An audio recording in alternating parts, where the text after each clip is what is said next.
had to rearrange my bookshelves. So. All right, here we go. And you guys are going to be rearranging the bookshelves in your mind today with an awesome episode of Break the Rules. We are all the way live at the Break the Rules stream. I am your very humble host, Lev Polyakov, LevPo on Twitter. And we have, of course, the great Giovanni Panicietti.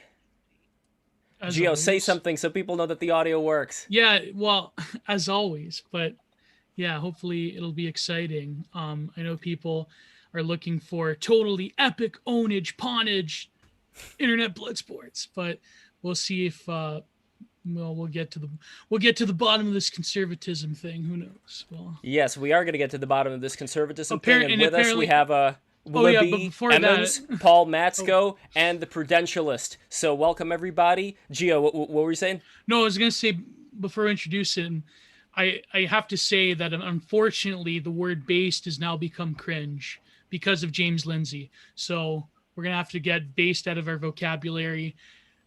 RIP based 2018 till now. Yeah, we're going to have to come up with some other nomenclature. Well, maybe we're going to do it today. Maybe we're going to figure it out today. Yeah, and we have two very extinguished guests with joining us for our totally radicalized far-right incel podcast. No, I'm kidding. But we'll get to the bottom of it. Yes.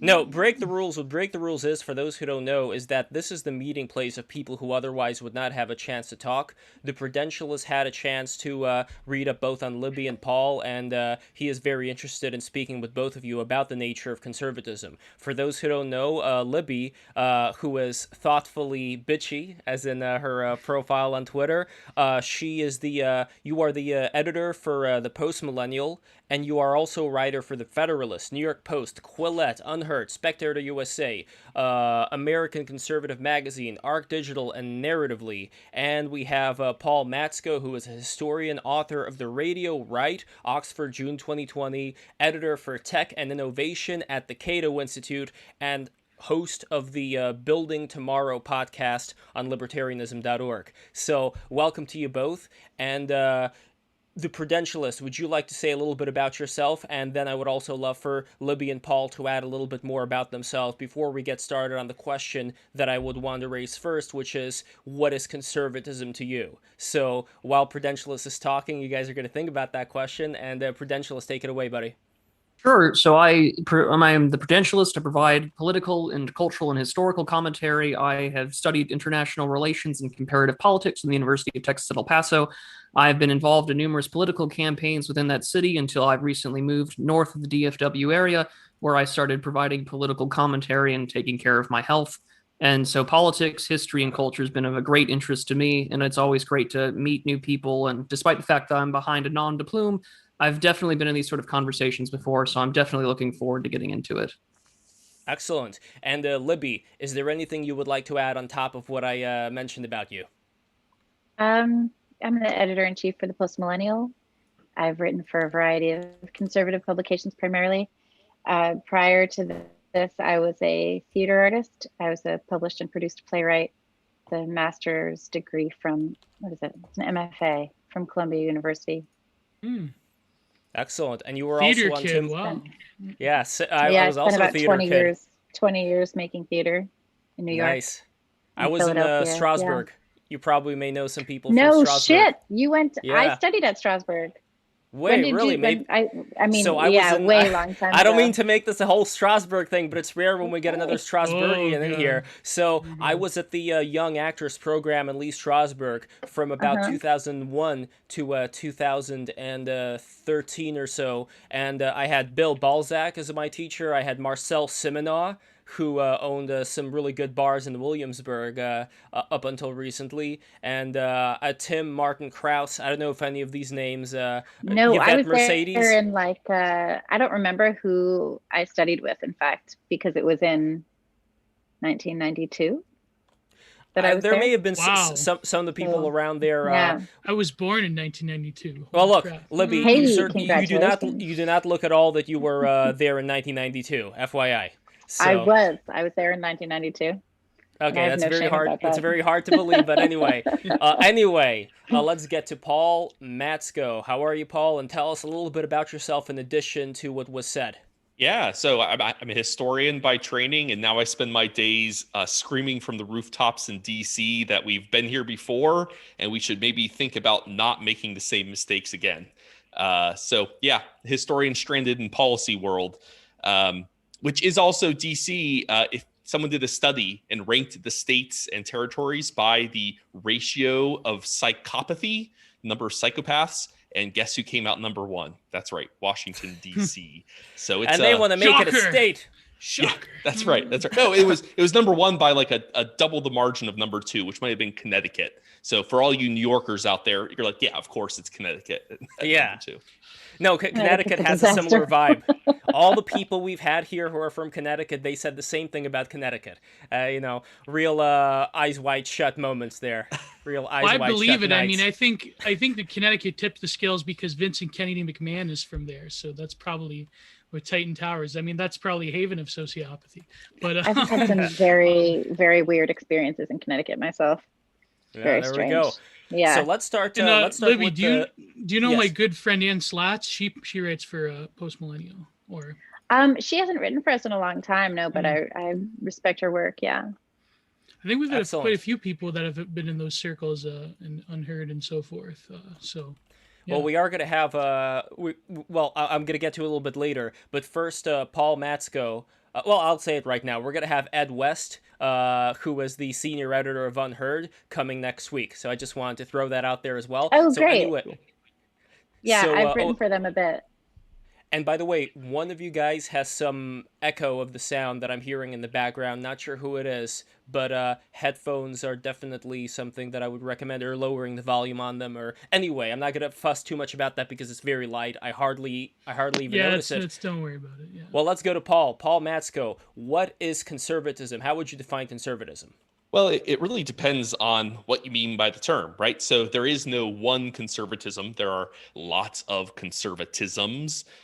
You can look at that a couple of different ways. You can note that in this moment, so just geographically, there are lots of conservatisms. What is conservative in the UK looks different than what is conservative in the United States, what's conservative in Hungary. Well, despite Steve Bannon's attempts to make those more synonymous than they currently are, and so on. So, in the same way that that's true of any ism, like nationalism in the United States evokes, I don't know, proud to be an American, Lee Greenwood waving the flag. But if you go to Scotland, it evokes kind of a more radical left approach to nationalism. It's we want to have stricter environmental regulations than the UK, than the English will let us have in Scotland. We want a bigger share of the oil revenue going to state programs. So all isms look different depending on the country you're looking at. Well, I would Conservatism's concentrate no on exception. America. I would concentrate on America because we do have the eagle and the elephant on the cover, which my dad painted, by the way. Them helping like Atlas, hold up the planet Earth, which only has the United States on it, by the way, which as it should. But anyway, how would you define American conservatism? So even in the U.S., it's a moving target. And like we know this as a historian, I can tell you that conservatism now, we're in a moment of flux, right? We're in one of the great party realignments in U.S. history. There have been 5 or 6, depending on how you count. So we're in a moment of redefinition of conservatism from the fusionist conservatism that dominated from, say, the 60s until, the 2010s to kind of an ethno-nationalist throwback to the conservatism of the 1920s and 30s.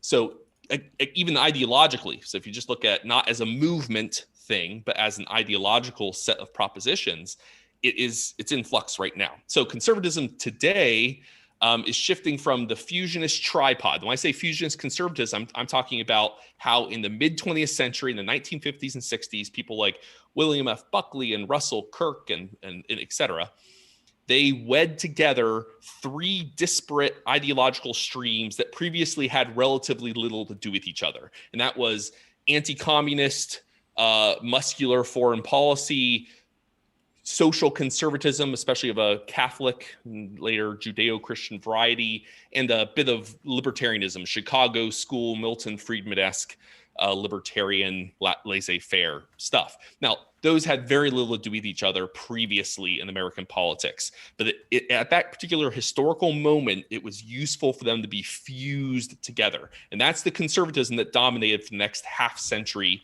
and change. What's replacing it right now, we're in the middle of this shift, is anti-globalist as opposed to pro-internationalist. It is nativist and protectionist as opposed to being laissez-faire in terms of foreign trade and exchange. It is less libertarian and more populist.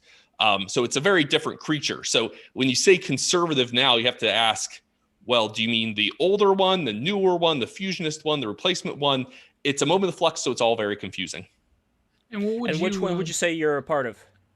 I mean, I'm a libertarian, so I tend to be about as left-wing as right-wing when it comes to like policy preferences.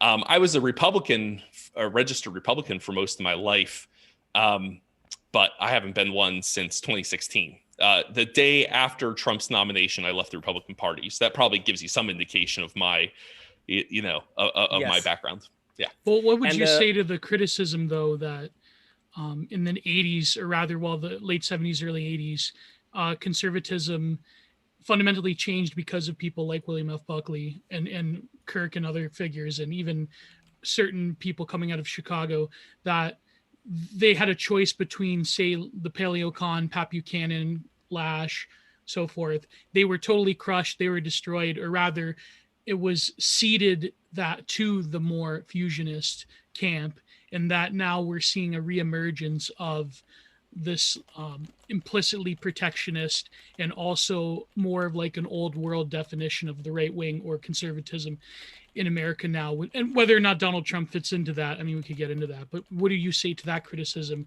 that people like William F. Buckley, they distorted the true nature of conservatism? Now we have other things. We have neo-reaction, for instance, and so forth. Yeah, there's a kernel of truth there for sure.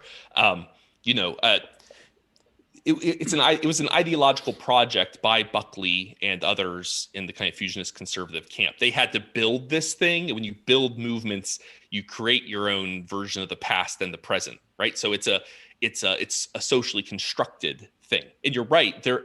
What you're talking about, right? The kind of Paleocon, Pat Buchanan, Ross Perot, even depending on how wide you draw the lines. That stream has always existed. It's just, it used to be a relatively small portion of the kind of broader right-wing, side of the spectrum. It has grown to the point where now it's a larger faction within that broader set than the fusionist, impulse, which used to be larger. So it's just kind of it never went away totally, right? So when William F. Buckley declared victory over the John Birch Society, that didn't put an end to the kind of isolationist, conspiratorial-minded, set within the right-wing movement. It just kind of pushed it to the margins a little bit, and now it's reemerged on force. I mean, you can draw a direct rhetorical and ideological line between what the John Birch Society was saying in the 1950s and 60s and what, say, Marjorie Taylor Greene or Loan Beaubert, any of those folks are saying today. It's actually remarkably similar, which is a reminder the triumph of the Buckleyite fusionist conservatives was never as total as they like to pretend it was. And before we expand on that with the Prudentialist, I want to get to Libby. Libby, would you agree with the definition of conservatism that Paul talked about just now? And would you like to add anything to that, as well as your personal stance? Well, I certainly do agree that the nature of conservatism and the conservative movement right now is in flux. And I think that he's right about the faction that has substantially won the party at this point. And I don't think there's any going back to the, socially liberal, fiscally conservative type of sit on your hands and wait for reasonable tax and trade policy. I don't think that's what we're looking at anymore. And I think a big part of why we're not looking at that anymore is because the moral foundation of conservatism has fallen out. And so the people who are pushing the conservative movement forward now, and I would be talking much more about the pundit class of people like Sohrab Ahmari, Ben Domenech, people like this who are pushing things forward. I think that their interest is primarily to establish a more moral foundation. Conservatives in the 90s, when we had the Newt Gingrich Christian right situation going on, they were pretty adamant about their moral foundation, their moral righteousness. And there was a really heavy pushback against that from Democrats and liberals and from leftists. And we ended up with, I think in the 2000s, after 9/11, and we saw, the cost of terrorism and all that, we ended up in a much more relativist society. And now we have achieved basically a common relativism, whereas we used to have this civil religion, we now have a civil relativism where it's, but instead of live and let live, as it was for at least a little while, we have a situation where the far left has determined that their moral position is always sacrosanct, even though it's based on a shifting sands of practically nothing. And it's constantly, variable depending on feelings and what compassion means today, et cetera. So yeah, it's definitely in flux, but I don't have quite as negative a view of the contemporary conservative movement, I think, as my counterpart here. I was not conservative ever in my life. I was never conservative. I was like, I think I'm still a registered Democrat, in fact. And I always have been. I ended up on the conservative side primarily because the left abandoned the concept of freedom of speech, abandoned the concept of freedom of religion. And these are the things that are the most important to me. The First Amendment rights, as they're laid out in the Constitution, have ultimate primacy, I think. I believe the government's job is not to keep us safe or to do anything other than protect and defend our rights. And if they can't do that, they are failing, which is why I think they are failing right now. What I appreciated about Donald Trump was that he really was relatively ineffectual. He was a lot of pomp, he was a lot of blowhard, and he pretty much stayed out of everybody's rights. He issued executive orders. I'm never in favor of that. They all have been doing that since, since George Bush, I think. And I think it's a terrible idea to legislate that way. But yeah, I do not have as much a problem with contemporary conservatism because I do believe that its primary goal is to defend and keep our rights more than anything else. And that's more important to me than tax policy.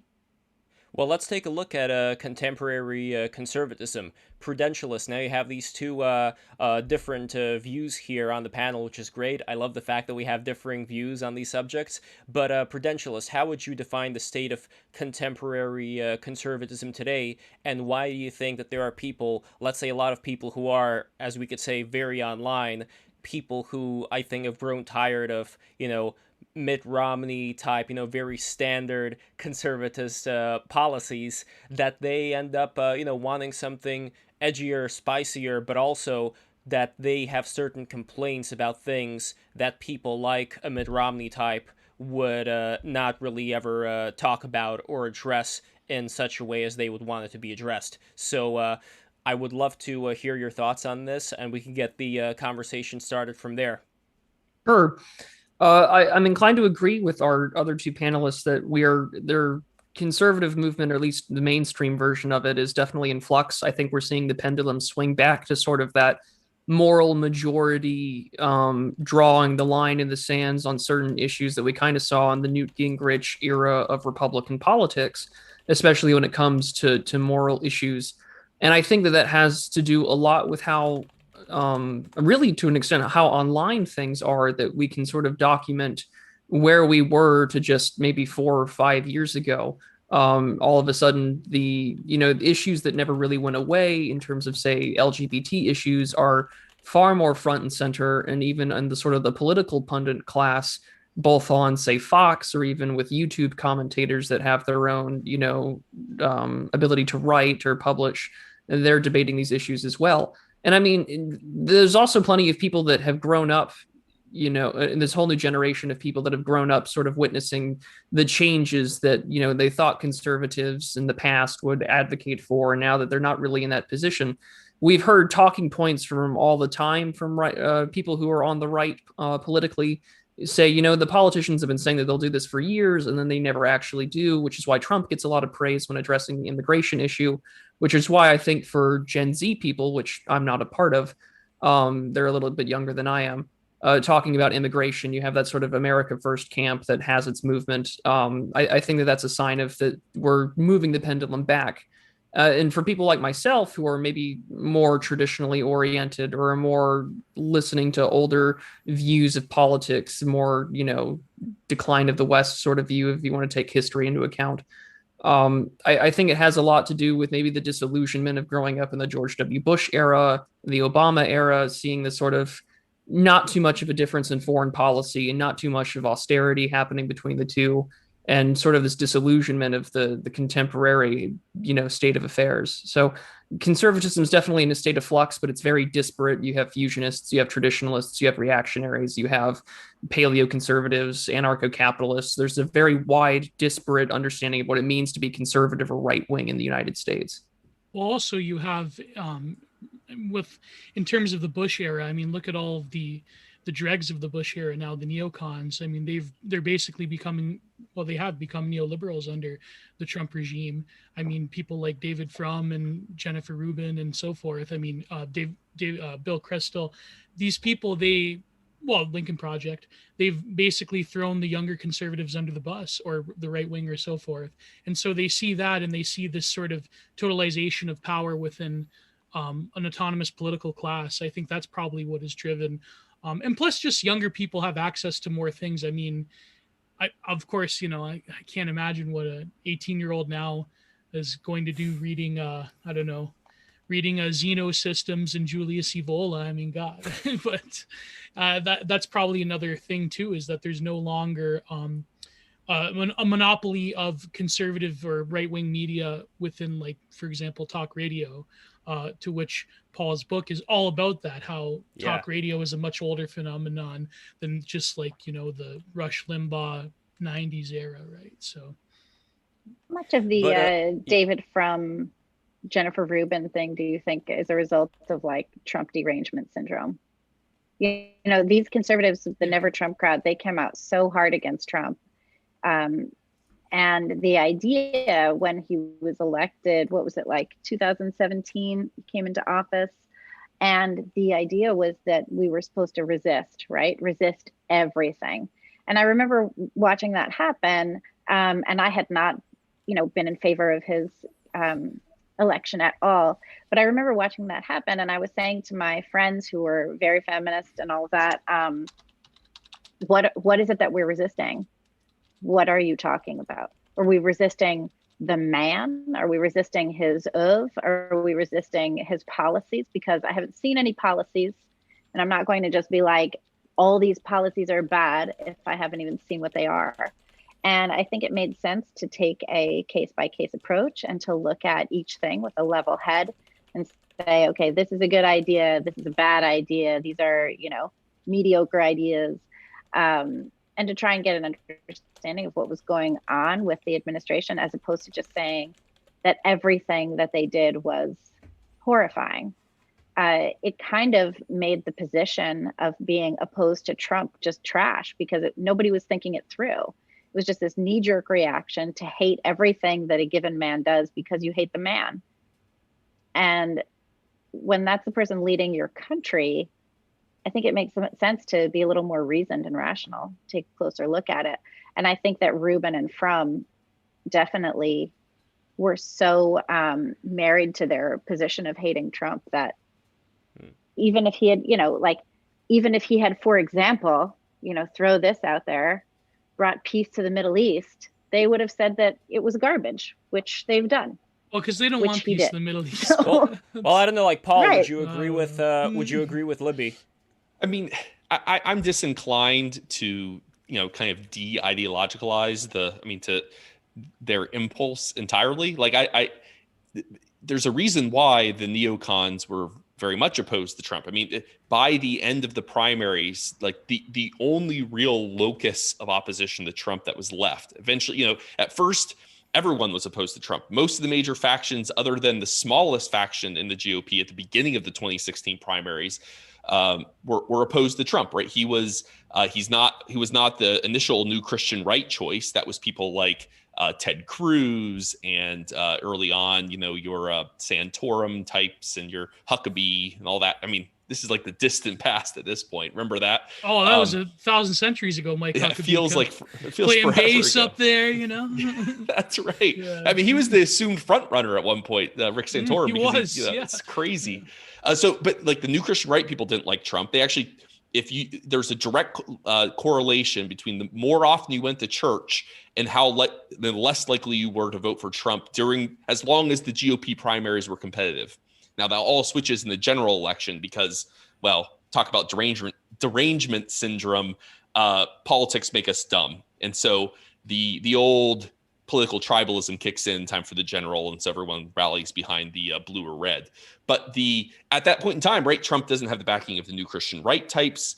They're looking at other options. It doesn't have the backing of the neocons, certainly. So by the end of the primaries, it's the neocons are holding out. Why? Because candidate Trump says he is going to be isolationist. He's going to start drawing back American empire. He's going to start taking troops out of, you can name any one of dozens or more than 100 countries worldwide. Now, actual President Trump did very little of any of that. Candidate Trump, though, was isolationist. In the same way that candidate Barack Obama was going to be anti-war, but actual President Obama wasn't in any way, shape, or form. So, that's were American there politics. any new conflicts? Because the big thing that I hear people talking about regarding Trump is that he didn't start any new wars during his presidency. Was that in fact the case? Yeah, Trump was the anti-war president. He did not start any new wars. But he accelerated the ones that existed, right? Like, so drone warfare. I mean, it was many times more drone strikes during the Trump administration than but drone warfare is not. Yeah, but drone warfare is not, shipping our guys off and getting them killed. But it's getting other people killed too, which also isn't great. It's not great, but I mean, think about it. Like when you look at World War II, for example, and you think about, should we have dropped those bombs on Japan, right? So I've talked to World War II vets about this, said things like, how could we kill all those people, drop these wars on Japan? And he was like, the one guy that I was talking to in my family, as World War vets tend to be these days, but he was like, did you want to see a prolonged war with more of our young men getting killed overseas? Or did you want to see a quick and speedy end to things? So to the extent that there is not a civilization that has existed without armed conflict, we don't know how to exist in peace. It makes sense to not just be sending a bunch of troops out to go get killed if we have cleaner ability to do that without costing our own citizens' lives.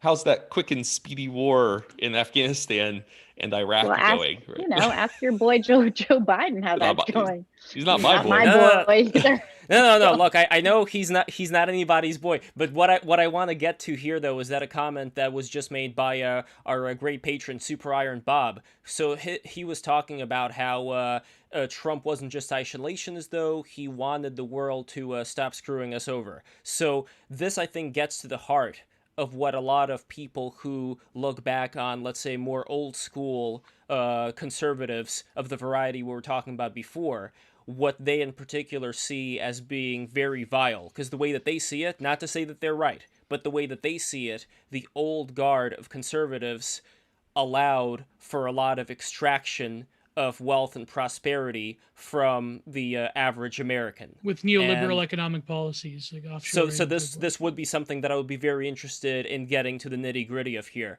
because I would like to be a little bit clearer on what exactly is the miscommunication here from the people by the people who feel that way. Also, someone in the chat wanted to ask, being a part of the Cato Institute, if you support sweatshops or not.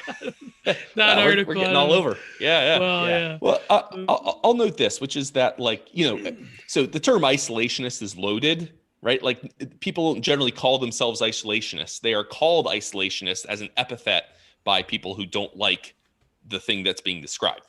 I'm an anti-imperialist. I mean, I suppose people would call me an isolationist, right? But it's not a term that it's very common for terms used as epithets to be reappropriated, right? Capitalism. I'm a capitalist, but capitalism was not a term invented by capitalists. It was a term invented by critics of capitalism that was then reappropriated by defenders of free markets and the like. So isolationist is a problematic term, but I am an anti-imperialist. I would have loved it if Trump had actually done some of the things that he promised to do as a candidate. He did relatively little of that. This is kind of skidding to the side a bit. I want to keep focus.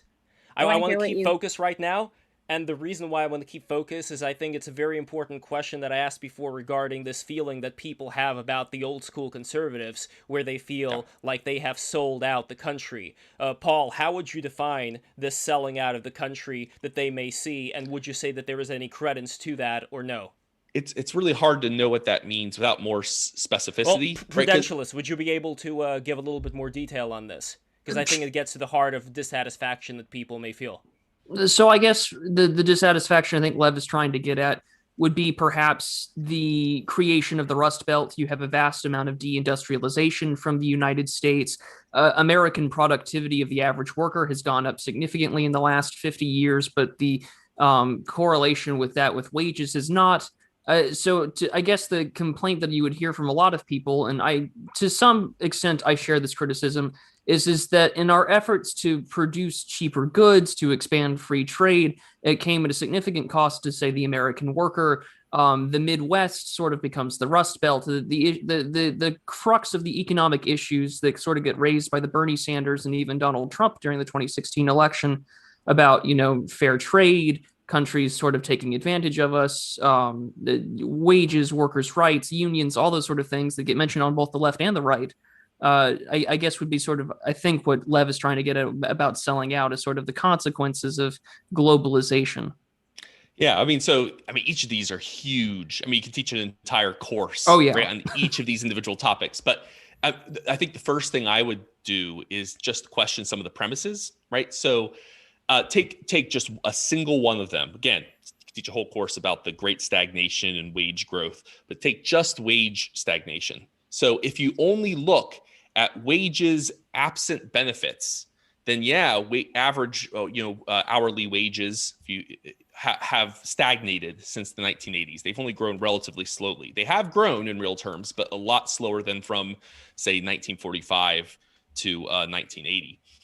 But that's, of course, only if you look at wages. If you include benefits in, you actually see a much more steady upward growth in wages plus benefits. Now, the problem is that most of those benefits have been eaten up by ball maul disease and goes towards incredible, excessive, if you will, spending on healthcare. So healthcare has swallowed up so much of wage increases when it didn't used to, right? So you take even one little piece of that, and there's a really complicated answer that has very little to do with like the ideology of who's in charge of national politics and everything to do with the downstream economic effects of ill-advised decision making half a century ago. So like in this case, it's because we tax advantaged medical benefits back during World War II. Because we had wage controls, we could spend as much as you wanted on benefits. And so companies started shifting from paying people money directly, salary type wages, over to providing more benefits. And then we locked that in place with the tax code in the late 40s and in the 50s and created a skewed tax system which discouraged wages and encouraged excessive spending on benefits. So like, what is that? Is that because of conservatism or liberalism or neoliberalism or socialism? I don't know, but it has very little to do with any of those. There was a freeze on wages. Right. There was wage controls. Yeah. Yep. Yeah. Yeah. So like that's like who do you blame for that? I guess FDR. Like that was FDR. Well, yeah. It's complicated because then they set it in stone with bipartisan consensus in the 1950s right. in our tax system. So both parties are to blame, but I'm not sure that's easily mapped onto what's going on in our politics today, right? Like conservatives, liberals, progressives, whatnot. It was a mistake made by policymakers 2 generations ago that we're now dealing with the consequences of. So like that's just one little example, but do you think if we hadn't had that, we would have something more similar to a socialized healthcare system? Now that's an interesting question. We would have had something very different. It might actually be a freer system, but it could also have, you can make an argument that putting all of our eggs into the employer provision basket shortchanged the push for a national health service like in the UK, which is because employers didn't want to have a national health service because they were using this as a way to give extra benefits to workers. And then insurance companies took advantage of that, because if workers weren't paying the cost of it, they didn't care how much it cost, and employers were stuck paying it anyway. So now we have this massively bloated system. It's like nearly impossible to get decent healthcare at this point, affordable, decent healthcare. But then I mean, it's sort of shocking And how bad it is, how difficult it is to get. Well, Gio, like, you wanted to. Well, no, being in Canada, we have a different my health insurance at this point is a disaster. You're in Canada. Yeah, well, you're in Canada. Oh, great. Yes, and pray for Gio. Well, no, we have a different problem. Our healthcare is an absolute disaster, but I don't see. Maybe America should pursue somewhat of a public option, obviously, because I mean, but then again, here, I mean, you have no choice, really. You can't even have a choice between which hospital you get to go to, right? But if we're talking about solving this big problem that we have on our hands with the people who are actually in charge. So if we were to get, like, I know I keep picking on Mitt Romney here, but I'm just thinking about Mitt for some reason. I think it was because of his latest, anyway, like if you get a Mitt Romney coming in there, what would he be able to do to solve problems like this? Or what would anybody who would, let's say, be closer to your vibe, Paul, be able to do to solve a lot of these problems?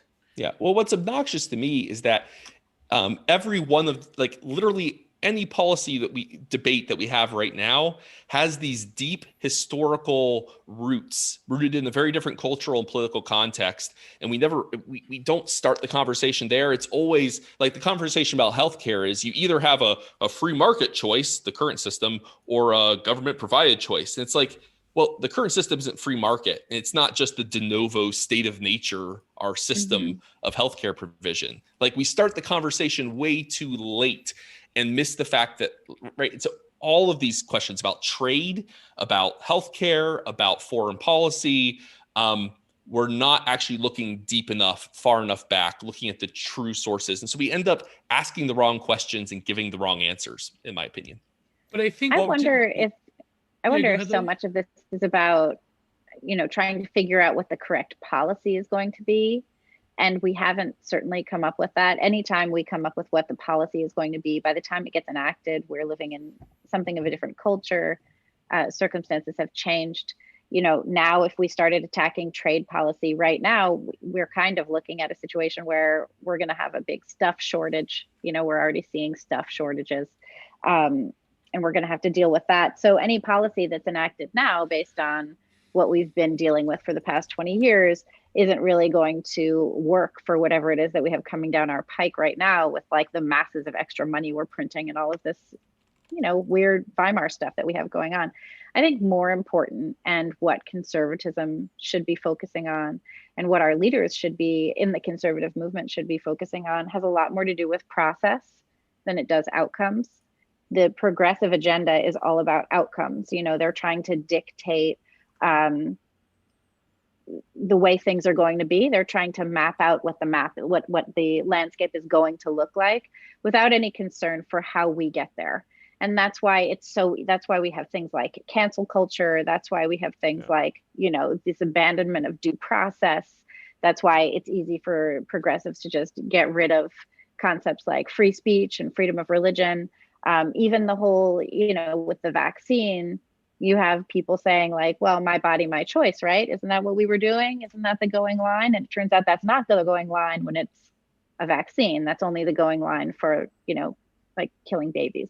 So this idea that we can predict what the map is going to look like and just jump onto it without worrying about the roads that we're taking to get there doesn't make any sense. And what I would like to see more of from conservative leadership is the process that we're going to use, not that the outcome is, but the way we are going to behave to each other, the way we're going to treat our government, the way we are going to legislate, right? We have, like I mentioned earlier, these executive orders.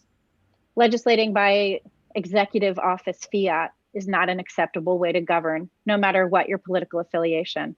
It's not fair to the American people. It's not representative, and it bypasses the democratic process.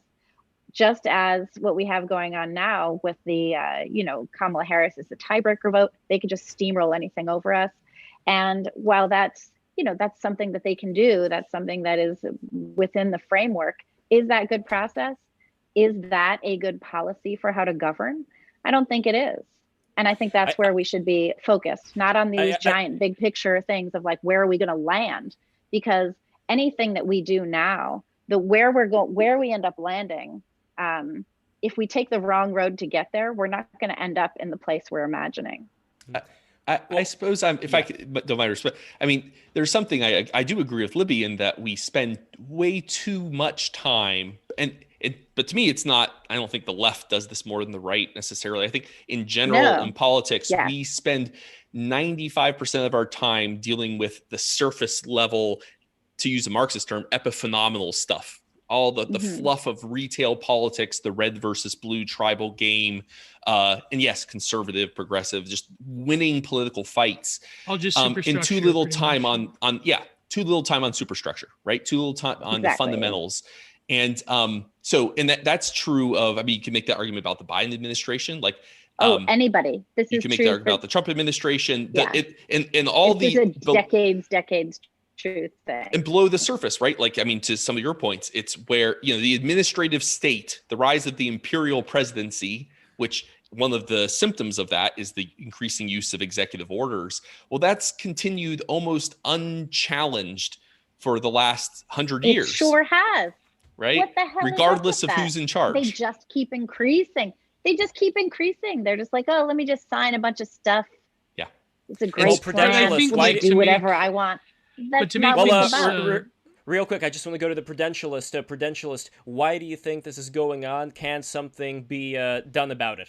So I would agree with Libby that a lot of the issue is about sort of process. I think on that process, though, is the question of accountability of power, because you have two major things that happen in the last 60 years that really put things towards sort of this, permanent managerial class, this and focus on the executive is one, the development of nuclear weapons, so the Cold War. So a lot more emphasis is placed, of course, upon the executive because they have to respond quickly. So that gives them a lot more military leverage, as well as, of course, there's a lot more deference towards the executive. So we have a problem for the last 60 years, and really more recently, I would say for the last 35, where a lot of legislation is written where it's almost like shell legislation. And from there, it's more, we're going to, tell the department, this executive department, how to essentially set up their own ground rules for whatnot. And I think for all of his faults, I think it was Jeff Flake during the Kavanaugh hearings that had said it best, saying, the Supreme Court becomes our last bastion of politics because our legislature doesn't actually legislate. And so we have to refer to these unelected, unaccountable ABC alphabet soup of, executive bureaucrats to solve this problem. And of course, once an issue arises, we go to the courts. And so that's one problem, right? Is that this rise of the managerial system, a reliance on the executive, so the process becomes an issue. The second issue I would say is the problem is, of course, we have the media. So the media has to dumb everything down. You have a media ratings, hunting for all this stuff. This goes back to the Gore-Vidal versus William F. Buckley debates back in the late 60s, right? Firing 68. line, yeah. And firing line that would come afterwards. But it gets worse, 90s onwards, and the partisan divide grows. But what becomes, and this is the term I call it, and feel free to use it, is a term called homeopathic politics. We're so focused with that, the ephemeral and what's out there, that we're putting in the smallest snippet of ideology, policy, talking points, and we substitute that for actual informed political discourse. So not only does the electorate become more and more uninformed on the issues, but our policymakers are more and more focused on that 30-second, soundbite they can get on Fox or MSNBC, and we're not focused on the superstructure. We're not focused on any actual policy. But I think to simplify about what we were talking about before, I think a good framework would be the question, the argument that during this time period, what happened was conservatism in America became so market fundamentalist to the point, in tandem with globalization, other factors out of America's hands, that all of this sort of offshoring and wage stagnation and so forth, all of this can go back to treating the liberal political spectrum in America in a certain way that it wasn't before.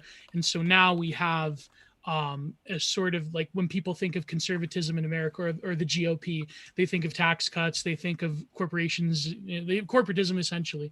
And so that is what younger conservatives or people on the right, because they don't even like to use the word conservative anymore. They would say that is a fundamental failure within the framework of conservatism in America as such. And so now we have people that have other ideas, whether in the directly contributing to the rise of Trump and so forth. So I think that's probably a good framework, or sort of the meta level of like why conservatism as a term itself is like so kind of up in the air, almost similar to like a term like postmodernism, which means anything to anyone, right? So, well, if I can use, oh, sorry, go ahead, Libby. Oh, the thing with conservatism and Trump though is, so 75 million people voted for Trump, and we're saying that the conservative movement broke apart basically because 75 million people voted for Trump. They've been disenfranchised in media. There's not that many outlets that speak for these people. There's not that many outlets that these people will trust to give them, what they feel is an accurate perspective. Where are they supposed to go? They don't like the old guard. They don't like the Mitt Romneys and the Mitch McConnells. Lindsey Graham is so obviously going to pander to whoever is going to elect him. He doesn't really care what it is, and then he'll just do what they want, as he did with Trump. He didn't like Trump to start off with. His constituents told him otherwise. So what are we to make of these 75 million people who get banned on Twitter and, are routinely called racists and voted for Trump? Where are they supposed to go? If we're telling them, you broke conservatism, now what? What's in store for them? No, and plus another thing too would be that would you see, Libby, but also Paul, well, even Prudential, so I'm curious to get your thoughts. Do you see that the GOP itself is sort of like re-territorializing and going back to the old ways and like just totally like divesting like the way they're treating Trumpism and people that supported him in the party? It's almost like not to be too bombastic, it's like their version of denazification is something. They're like sort of getting off. That is what's going on, and I think it's disingenuous. And I think they want to get this old conservatism back, and it doesn't exist anymore. And the people who voted for Trump, like the conservatives that exist now in the US, don't want that. They're much more socially conservative, fiscally probably a little more liberal. Well, I think it's also a lot of them do. We're not making good case. So forth. Like I don't think people were on your side, Paul, making as powerful of a case as they could for, let's say, as Thomas Sowell likes to say, unintended consequences. So what would be the unintended consequences of, let's say, policies that would be? See, I don't know if isolationist would be the right word here, but let's say when it comes to, I don't know, a China doing something with their currency that's screwing over the American worker, or things of that nature, things of that, taking from There Will Be Blood, taking the There Will Be Blood straw and sucking all the life force out of the American worker, the American people. Like, what would be the unintended consequences of going against that in the way that, let's say, Trump was doing and that other populists would want to do? Yeah, well, that's a good question. I'm actually thinking something sparked my mind in Gio and Libby's comments, which is that in how quickly we forget, right? So there was a particular logic because of the cultural, political, economic context behind the formation of the fusionist conservatism of the past. That logic stopped making sense. It stopped. I mean, the beginning of the end was the end of the Cold War. Right, this fusion of laissez-faire capitalism with social conservatism, with that fusion made sense, given that what people were worried about, given the rise of communism, global communism, fears about communist radicals here at home. That stopped making as much sense after the fall of the Iron Curtain, and it makes very little sense now. So what held those disparate elements together, those conditions lapsed. And we're reverting to what makes more sense in the current context, which is tension between those groups. So it's not surprising. I mean, if you go back through American history, what is weird is not that we're reverting back to right-wing skepticism of free market capitalism. What's weird is that that conservatives were, for a short period of time, historically speaking, were fans of market capitalism. That's what's weird. But would it be fair to call it? Would it be fair to call it market capitalism if as far as I understand, in the scenario that the people who would be against it are painting, there are other forces at play, backroom deals, things happening behind the scenes when it comes to the extraction of American wealth. Again, I don't know if that's the case. I'm just making the point here of this not really being like true free market capitalism, in a way like the often repeated phrase is that capitalists hate capitalism most of all. Sure, Because they're the ones who stand to yeah. lose the most in competition, as opposed to having, the handshake deals, the subsidies, all that stuff. So I would argue in that sense, if they are right, that the system that they are against is not a capitalistic one by any means. Right. Well, it's one of those funny things where, right, something is, if you like capitalism, something's capitalist when it produces the outcomes and has processes that you like, and everything else is not capitalist. Or if it's ever, for the way this is often shows up in discourse, is anything that, if you're a left-wing person, anything you don't like is neoliberalism, capitalism, right? Like that's the only thing that holds together these definitions. The things I like, but the specific things that they don't like, would you agree with them that these are bad things, or would you say no, we got to give these things a chance because you don't realize A, B, C, D, E? Well, so as part of this, so let's take in general, like American attraction to a more like a free market understanding, a laissez-faire, hands-off government approach to economics, is a product, again, of a moment in time, which was the New Deal. It's the 1930s, and people started during the New Deal era itself, and then afterwards, people started to say, "Hey, this high degree of government control of the means of production, nationalized government, the government organization of industry cartels through the National Recovery Act, government wage and price setting through the NRA, like that kind of stuff." This is suboptimal. It's hurting American prosperity. It's bad for American economic growth and innovation. And so we learned that lesson in a particular moment, but that's not in anyone's. I mean, you talk to the average Gen Zer, what do they know about the economic politics of the 1930s and the command economy and relatively little. No, I mean, look, I grew up in Soviet Russia. I know that all the communist infiltration that was going on. You don't even know what I was going to say, Gio. But what I was going to say... It comes up every stream, I think. No. What I was going to say is that I think that people do agree more or less that we don't want to live in a communist hellhole. But my focus is not on that. My focus is on what are the policies that have been enacted over time, since, I don't know, LBJ or whatever, that... people who would, let's say, be more Trump supporters, more isolationists, more, people of that sort, populists, would look at those things and say, okay, this deal that this person and this person made, this royally screwed up our country, and if somebody went in there and reversed this, we would be far better off. Yeah, well, it's important in these conversations, to take it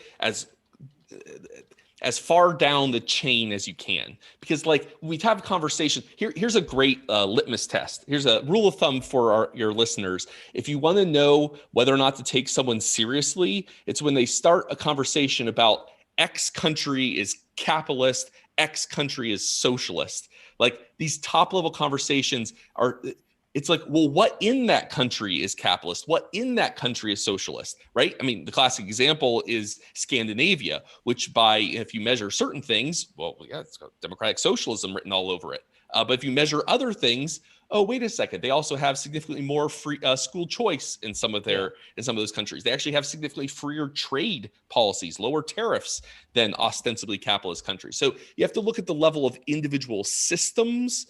And so like in this conversation, just as an example, this is in the news right now. If you're trying to do any home DIY projects, and I moved into a new house, so I'm doing lots of DIY work. You've probably gone to Home Depot or Lowe's and you've looked at the lumber racks and been like, what the hell? Why is this 2x4 cost 4 times as much as it did 2 years ago?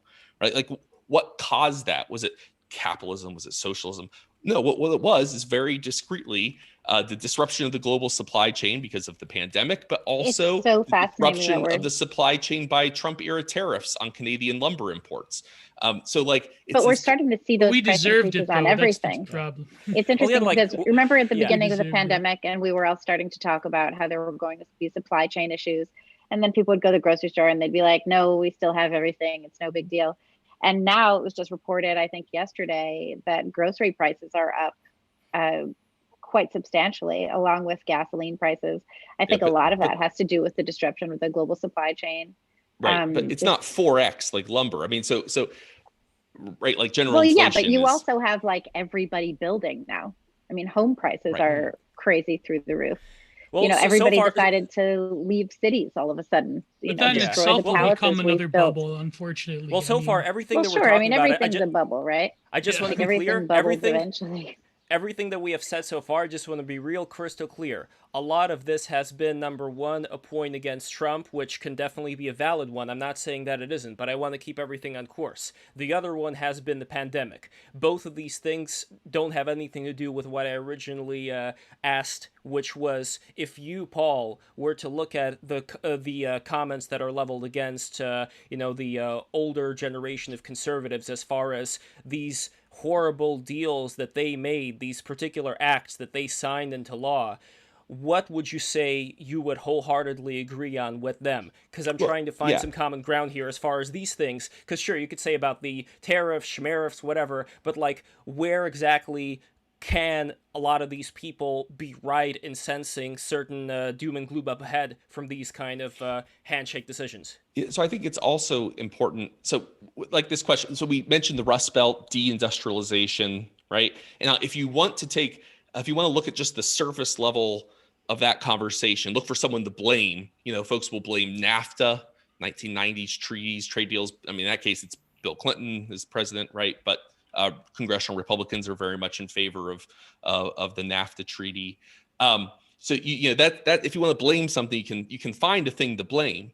But what, of course, folks don't mention is that deindustrialization started before and would continue. Like, I think it's vital not to have not to operate from an assumed historical nostalgia. There is and you can see this on both right and left. So like right now, there's a nostalgia for the New Deal era of labor relations. And so the Biden administration wants to bring back the PRO Act and card check and try to return us to a system of 9 to 5 factory employment where you work your 40 hours, you punch your clock, you go home. This is unrealistic in an era of the gig economy, of flexible work, of work from home options. We're not going to return to an area when most people work in factories in 9 to 5 kinds of jobs. Well, we certainly are if Biden's new infrastructure plan takes effect, right? Right. He's got so that is plans for factory workers and to return all of these people that we are denying an education to some sort of manual labor. But the thing with it won't work. But the thing with the PRO Act too, if you look at it, so it's of course based on AB 5 in California, which is a total disaster, made freelancers unable to work. Vox fired like all of their staff in California once that took effect after having praised the bill. It didn't even work for the people that, what's her name, Lorena Gonzalez and all of those guys were trying to put into place. But then you had Richard Trumka, head of the AFL-CIO, telling Democratic senators that if they didn't vote for it, they weren't going to see any funding from the AFL-CIO for their campaigns.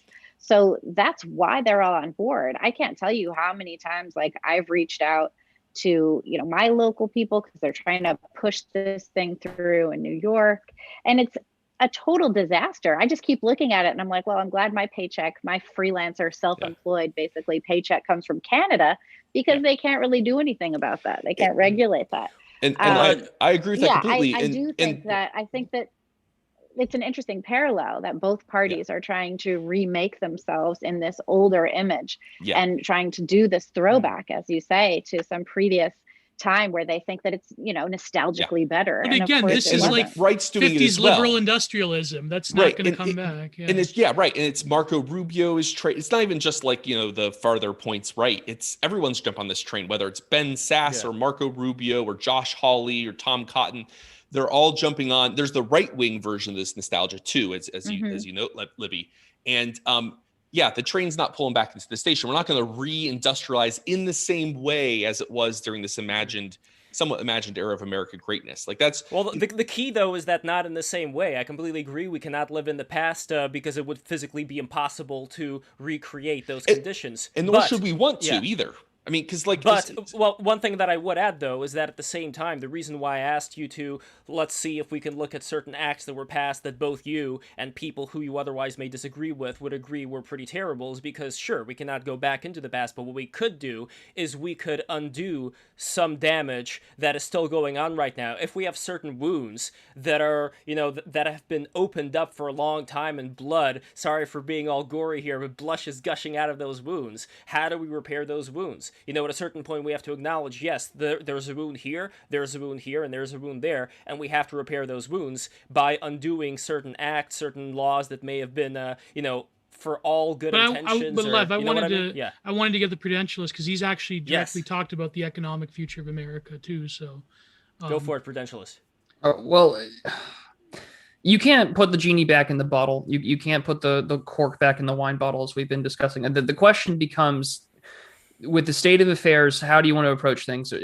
For me, I'm a big international relations guy. And so the question of imperialism becomes, what kind of worldview do you inherit? For me, I inherit the John J. Mearsheimer offensive realism thing, where because there is no global sovereignty, the world is inherently anarchic, and therefore power and force is required to have some semblance of security of the state. A big part of that, to me, is industrialization. No, you cannot go back to that sort of liberal, nostalgic era of 1950s industrialization. But if we're going to start talking about, trying to go back to these things, everyone from Bernie Sanders to Tom Cotton has talked about trying to reshore. Defense is going to be the way that you do that. What are the things that are vital to Americans? Well, right now we're experiencing a chip shortage. A lot of that has to do with the pandemic and our current ongoing trade dispute with China, which, for better or for worse, is our largest geopolitical rival. If we want to talk about reindustrialization, it needs to be done in two ways. One, how do we make the best advantage of our natural resources, which makes us, vital to secure wealth, which in turn secures government revenue, because we do have a fiscal problem. And then the second issue would be, of course, how do you balance that out with other pressing needs of the right and the left? And one of those issues, of course, is the environment, because, of course, there's severe damage when it comes to, say, strip mining for rare earth minerals, or the concerns that the left may have on environmental issues, whether it's Keystone XL pipeline or others. But there are things that you can go from at both a national defense perspective that could bring back some of those sort of American paid jobs, if you want, from a national defense view. But again, you're not going to go back to, John leaves the suburbs from Mayberry and then goes into the burbs outside of Detroit to go work in the factory. Like, that's not happening. But there are ways, I think, sensibly you could do it. Now, to identify what policy, that becomes a whole separate question, because the economy is not just this one thing that I can, turn the key in and it fixes 5 other issues. It's so multifaceted. And do you think just to be real quick, I just want to say, and this is a very, let's say, you could say it's a very spicy take, but at the same time, it's something that I think just punches right in the gut of what the frustration is that people are feeling. Me being politically naive somewhat, my whole thing is, let's make this not the case, okay? Let's make this comment that Pylos said not the case. And the comment that Pylos made is, gig economy is 21st century slavery. Now, you can disagree whether or not gig economy is 21st century slavery, but the idea... It kind of is like indentured servitude. I mean, the emotion behind that comment, where people are imagining all these people, eating the bugs and living in the pods and all that. So, just like emotionally speaking, Paul and Libby, like, you understand where I'm coming from here, right? Like, emotionally speaking, they don't want to have an America where people would just be cornered on all sides by this technocratic solitude existence. But it wouldn't even be feudalism. That would be an insult to feudalism, because at least under a feudal lord, you had some modicum of freedom, whereas the collapse, especially during the for the YouTube algorithm, the Chinese delicacy, if you will, during our times, it seems that the collapse of work and home life, that is like a road to this really crazy form of gamified indentured servitude that the gig economy is like almost emblematic of. And it doesn't mean that it's going to happen that way. The rise in grind culture. Oh, sorry, Libby. No, I mean, if we had a much more nationalized healthcare system, I think employers would be more likely to hire people on in a more permanent capacity. I mean, there are a lot of really onerous obligations that an employer has to take on when they bring on an employee. And, you know, in Canada, it's even more difficult. Like, it's hard to let people go, all of that kind of thing. So if there were less, and I know we have a lot of contractors at the Post Millennial, both in the US and in Canada. And I think there's a good chance in the US, if the healthcare thing wasn't such a disaster. Like, I used to work for an architecture company, and I know that they were paying like $900 a month sometimes for my health insurance. And I was barely even using it. Like, I'd get new glasses, you know, I'm pretty healthy. But if they didn't have to pay that money, we would have been able to hire more people at better wages.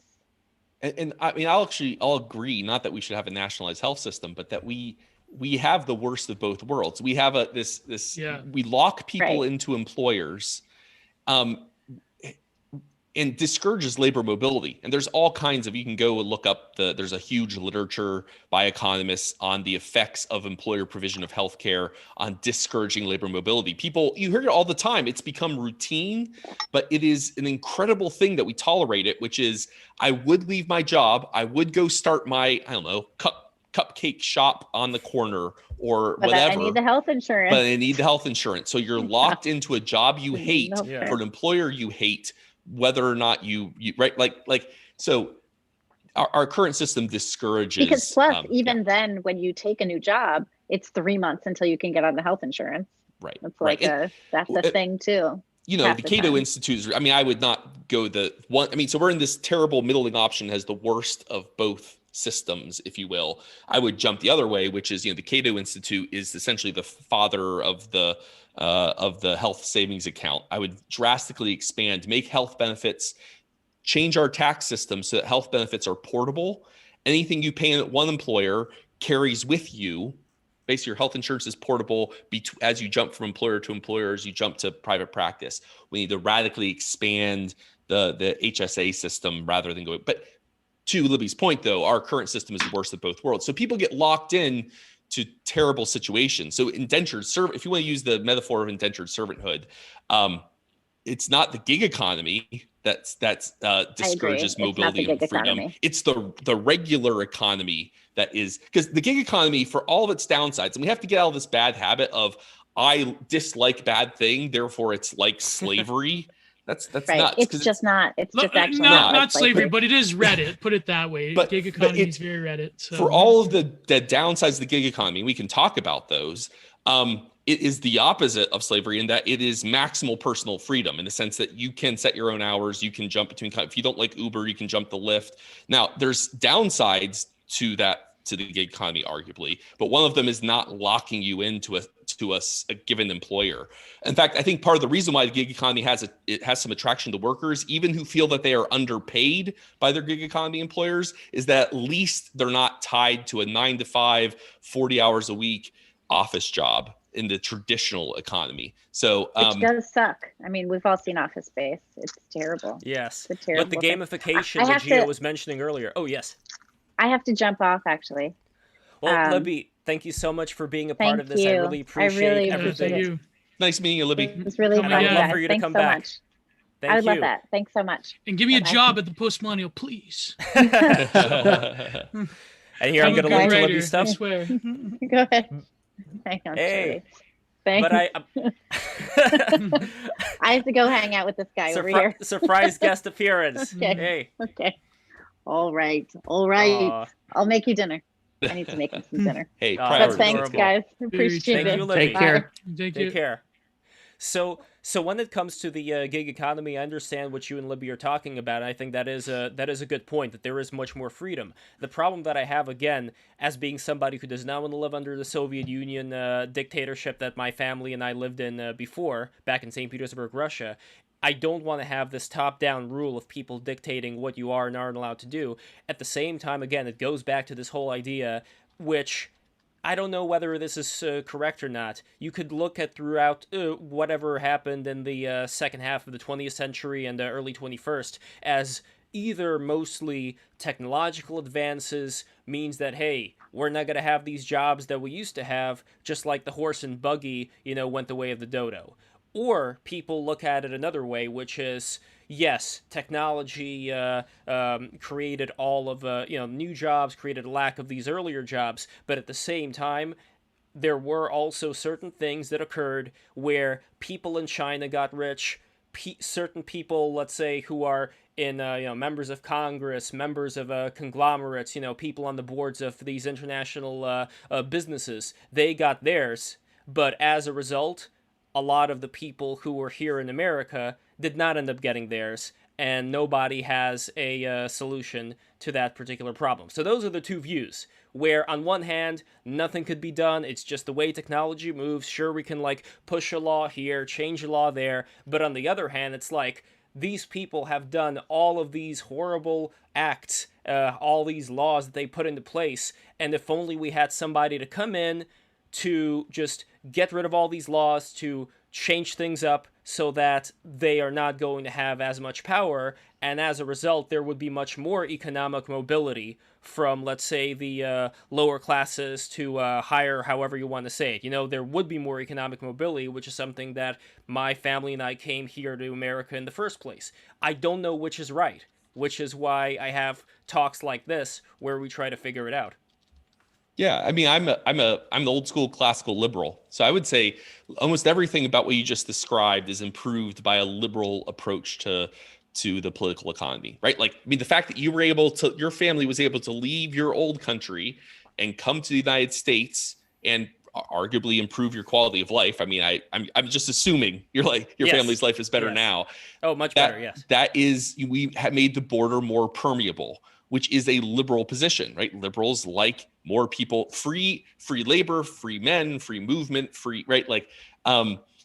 So liberalism gave your family opportunities to move and improve your lot. Or when we're discussing the gig economy and the way people are locked in by our ill-advised tax system, and the way our healthcare being provided through your employer, it locks people down. Well, the liberal option is to encourage people to have the liberty to get out of that, yes, those locked in relationships. But also, my family is not just a bunch of chickens, but there are, let's face it, a lot of people in the world who are more chicken-like, and there are a lot of foxes that would have no problem getting into the hen house, to use the farm analogy over here. So for those people who, let's say, were not as entrepreneurial enough, or maybe not as smart enough to, be able to excel at certain things, for them, it's like that would be the salt of the earth, like the bulk of the American populace, whatever you want to say. I'm not saying it to denigrate them. I'm saying it to basically point out that all of the planet Earth is always going to have a lot more people who are going to be in that position than not. And that goes to the question of how would a country be judged by treating those who are the least well off. And if people are the least well off who before, let's say, had a better quality of life, and that could also be argued, did people have a better, what time are we talking about? Are we talking about the famines? Yes, I get all that stuff. But at the same time, regardless of all the technological advancements that we have in healthcare and all that good stuff, there is still the problem, I personally think, if that problem exists to that extent, of people who are in the lower middle class, in the working class, now having to not just compete with the global economy, which would again be the view that I first espoused of, technology happens, things change, everything's more connected, nothing you could do about it. Well, would it be the other view of there are things that could be done about it if there were people who ended up screwing a lot of these people over, if there were a lot of foxes that ended up going into the hen houses, and a lot of conservatives, at least according to Trump supporters, are just whistling Dixie while looking the other way. So that would be that analogy. Yeah. Yeah. I mean, I'm not convinced. It's not clear to me that, we were just talking about the gig economy. I know it's popular to be well, Uber, Lyft, or if you want to go broader, Musk and Bezos, and that they're foxes who are exploiting the worker in order to enrich themselves. I actually don't think that's what's going on. In fact, if you take Uber, I used to take Uber all the time when I lived in New Jersey, to and from the Trenton train station. Take Amtrak down to DC to work at Cato, which the irony of a libertarian relying on our nationalized rail system is not lost on me. But I took Uber all the time, and Uber, what was fascinating, I loved it because when you talk to an Uber driver, every time you got someone from another corner of the world with a different fascinating story, right? In New Jersey, immigrants curry people on Uber. And if you ask them for their stories time and time again. They're doing this to raise enough capital to do something else, to put their kids in college, to raise enough money to start a corner store, to raise, I had one guy who he was part of a biotech startup, but he had to pay the bills because his position was all in equity and not in he wasn't getting much of a cash salary. So he was driving in to supplement it. It was the hustlers, the risers, the American dreamers. The gig economy is giving them an opportunity, right? Like they wouldn't be able to do a 9-to-5 factory job but they're not the only ones who exist in America, though. That's the problem, argument, right? I mean, the argument goes, well, Prudentialist, do you want to get on this or should I? Oh, go ahead, Gio. Well, I mean, the argument, it goes back to I know it's a meme in our circles of, that's great ethnic food. The argument going is that you're crowding out the Native born American people for this sort of open borders policy that can only really benefit mega corporations through driving down wages, through driving down just the availability of labor to people here. And I know that there's stories of people that, I'm consciously aware of the fact that I'm son of an immigrant, but of course the 70s was much different in Canada than now. The argument goes is that you are providing opportunities for people, and you can argue that yes, they're grinders and hustlers and so forth, and that they're going to get ahead.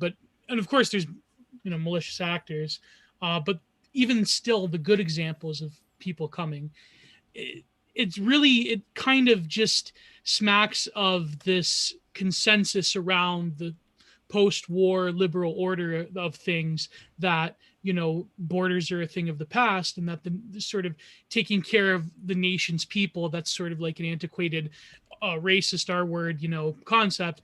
And a lot of people are pushing back against that notion of saying that maybe the benefits are not so great for people already here, and that there's a deeper sense of identity going on than just you can come here and America's a business, and then if you subscribe to the American notion of manifest destiny and the American dream and so forth, and it's sort of like that Horatio Alger thing is. Was that Horatio Alger, the American Dream? Yeah, Rags, Riches, Horatio Alger. Yeah, that is ignoring the more intangible aspects to what it means to be an American or a British person or a Canadian or so forth.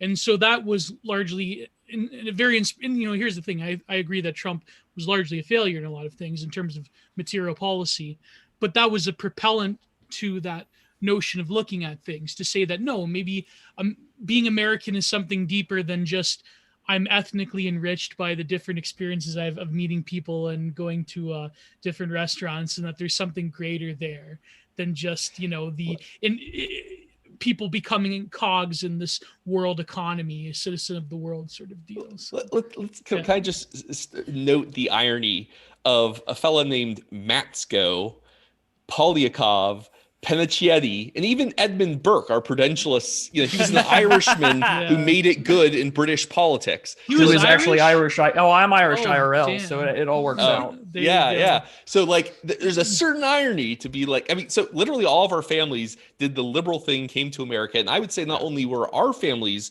or Canada, sorry, in Penicetti's case, but not only were our families, pretty much America. It's all right. Don't worry. Yeah, you're just unarmed.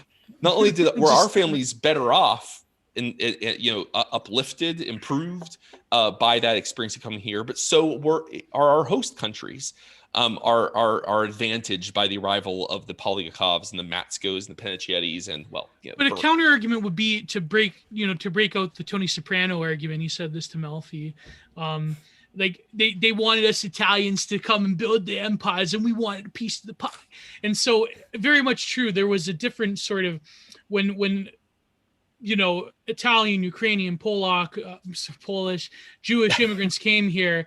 Sorry, I have to tune my but when largely Catholic and Jewish and Orthodox immigrants came here, the argument was that we were almost like the early Irish settlers that were brought in by the WASP elite to basically build these massive post-war industrial projects. I mean, certainly my family on my father's side came here explicitly to help build the Welland Canal. So the argument goes is that as they become more instantiated within American life, and also they share. I mean, again, this is like not to bring it up, but this is like the OG, alternative right argument of like whether that holds water or not, that they all share an ethnic lineage together and that therefore they have a right to come. I don't. Well, we didn't even have to go in that direction. No, well, we no, I don't don't even have to personally go in buy that the direction. Pan-European thing, but it is compelling. I have an alternative here. My alternative. But let me finish. Let me finish. Okay. The argument goes is that people of European descent share common lineages, and therefore they came into America under the pretense that they were almost like the Irish indentured servants that came before them, and therefore when they instantiated themselves within American life, then it was different, that they assimilated, so forth and so on. But now when it comes to globalization and other factors, there is not a much of a sense of this fulfillment of the American dream, that the people in America, that they're becoming basically screwed over by this transient form of labor that is throughout the world. I mean, I don't know. There's problems with that argument, of course, obviously, and I'm not going to co-sign all of it, but that is the basic, like, paleocon nativist counter argument. So I'm a historian by training, so that it jumps out at me. So if we set aside the current politics for a second, like, just the argument doesn't hold historical water, right? So literally every generation has a wave of immigrants who comes to the United States. So just thinking through U.S. history, has a wave of immigrants who comes to the U.S. and faces the exact same nativist rhetoric. So for Ben Franklin, he did not like, as he put it, the Palatinate Boers, which were Southern Germans. You do not want Southern Germans are clearly way too different. They don't speak our language. They don't speak English or Dutch or any of the traditional American languages like English and Dutch. They don't speak our language.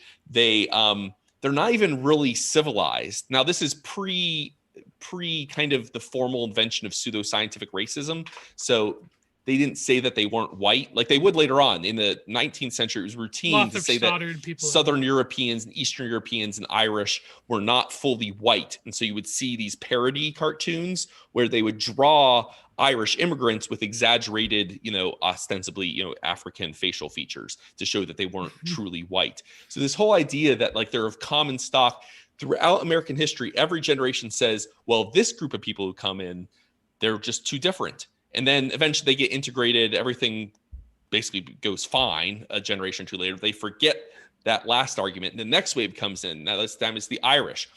They're too different. They don't speak English. They speak Gaelic.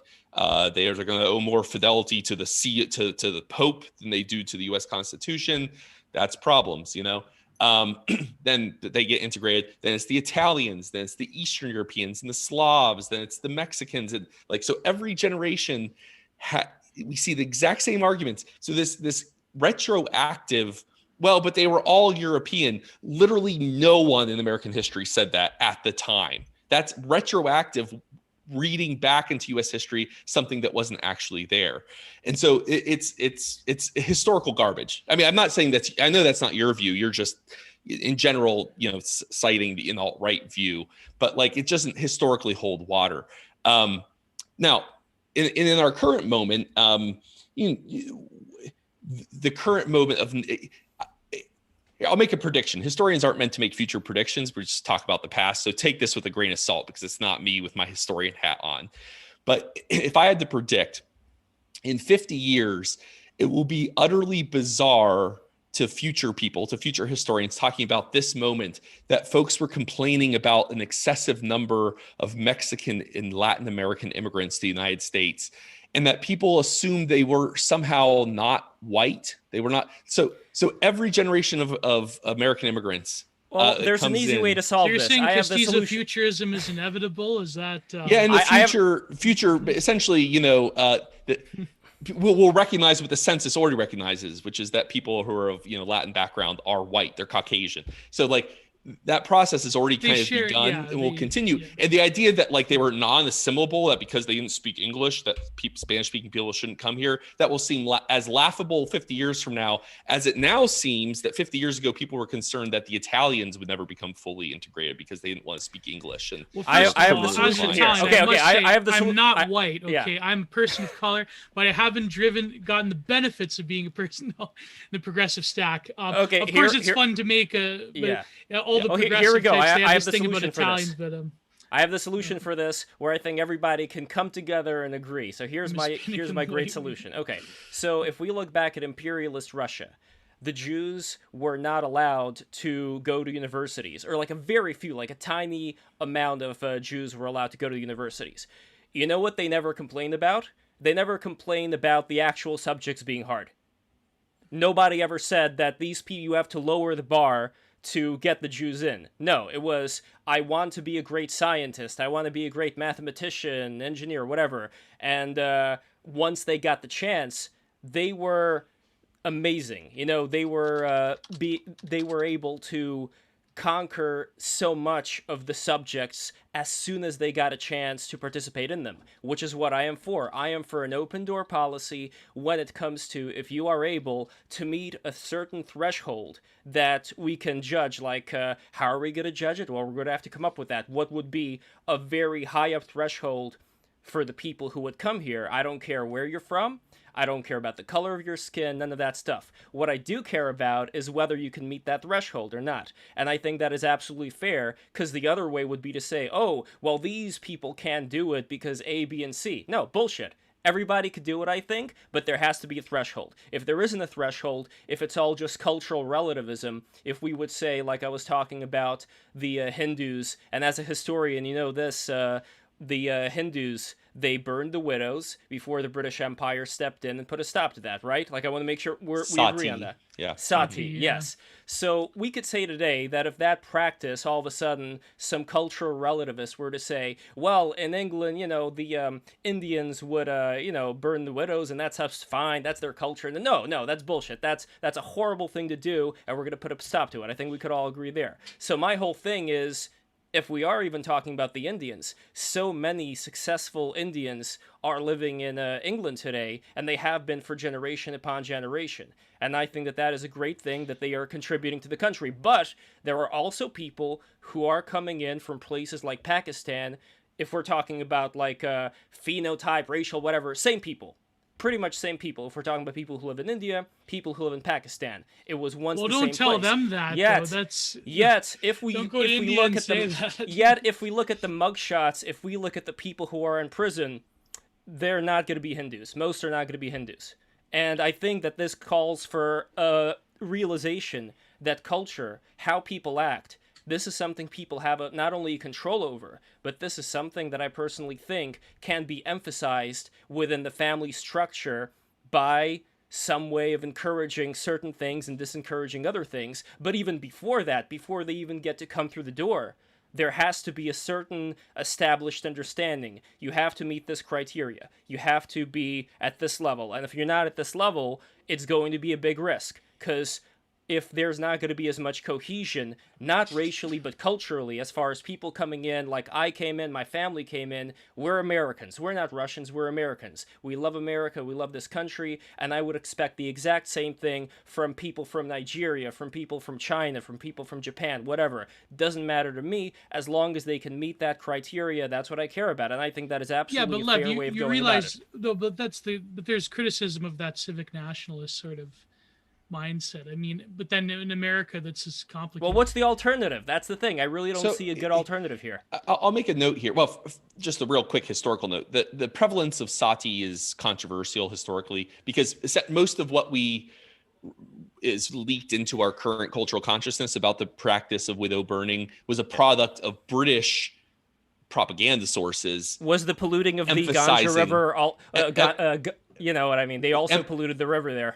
With the dead bodies. Right, but exaggerating and emphasizing, like, so exactly, yeah, but we can say that prevalent. That's bad. We can just say that's bad. I mean, right, but I mean, there was a lot of things during the Raj that was sort of like the British wanted to balkanize the ruling class of India to their favor, so they had a lot of different propaganda schemes. Yeah, sure. So we have to bear that in mind. I mean, So but the other point here, I'll make a broader point, which is that the U.S.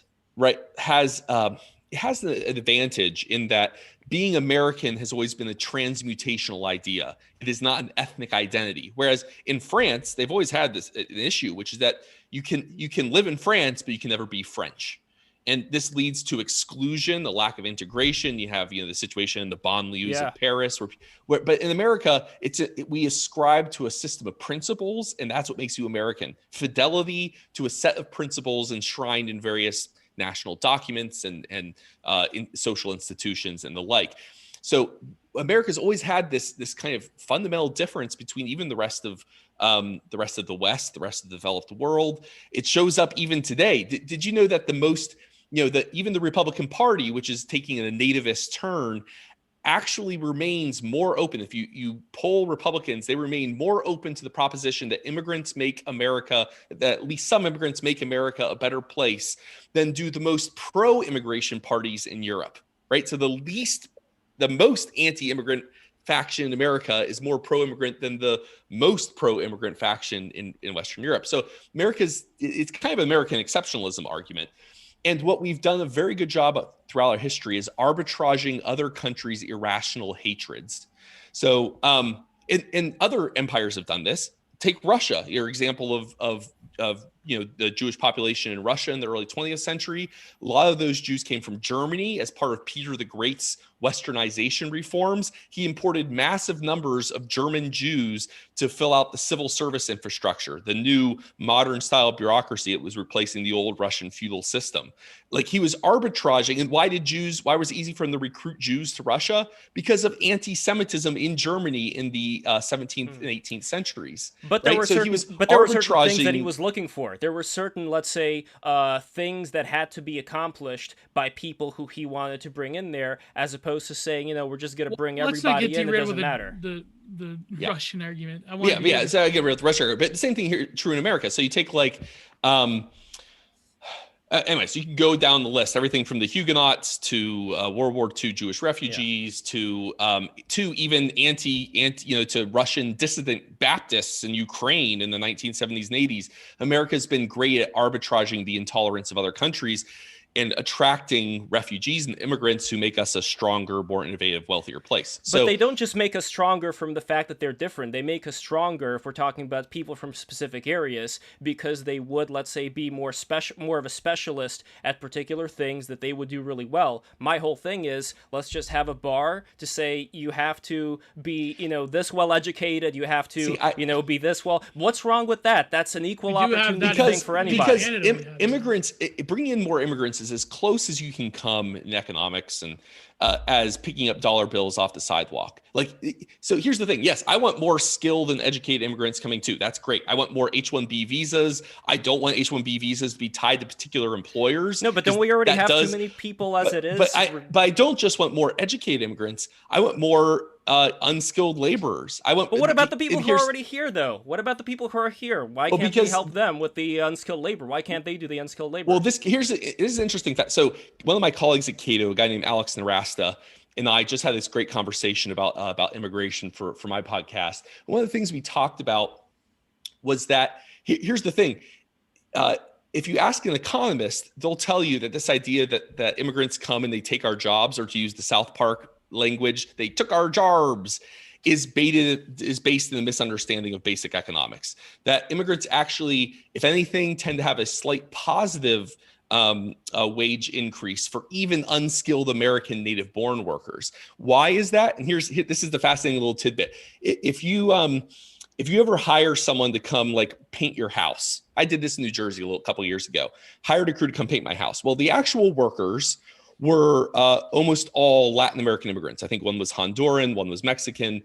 That's very common. But the foreman, the person who actually interacted with the customer, was, I think he was of Italian extraction, but probably third or fourth generation. He's American, if you will. He's native born. Now, he did not work any harder than the immigrants. Everyone was hardworking. But what actually happened was, so his job was technically replaced. If it weren't for immigrants, he would have been one of the workers, not the foreman.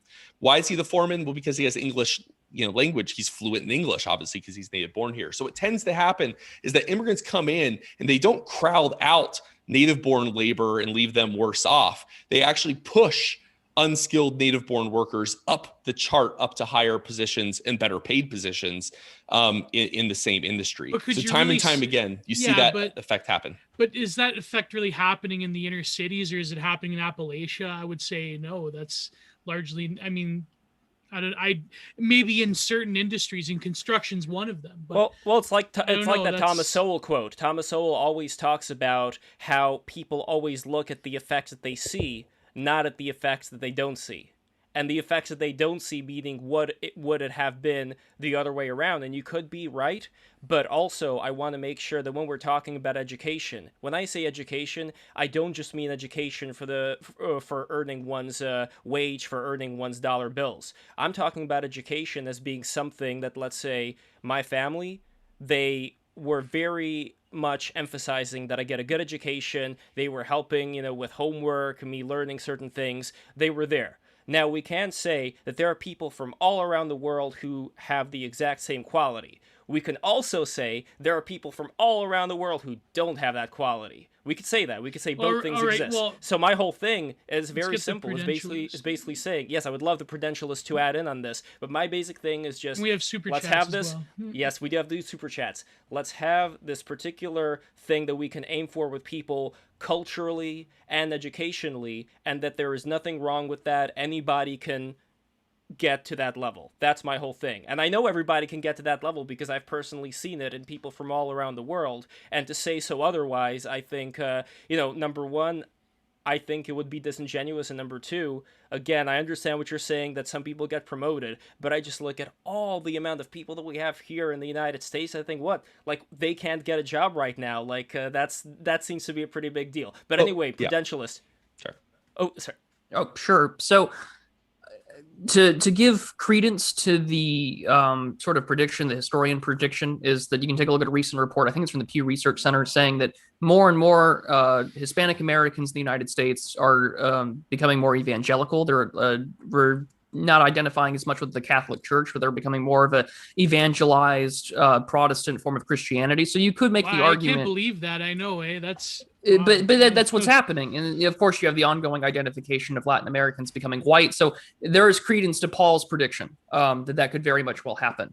But I think what we're seeing, especially as the Republican Party becomes more nativist in its attitude, and you see as sort of this reaction to what's going on, is that they're looking towards immigration as a response to a cultural problem. And ironically enough, in the stream, as we've been talking about conservatism, we've not talked about that culture war hot button topic, which sort of takes up so much of our time in rank punditry and talking about things. So I'm glad that we've been more policy oriented.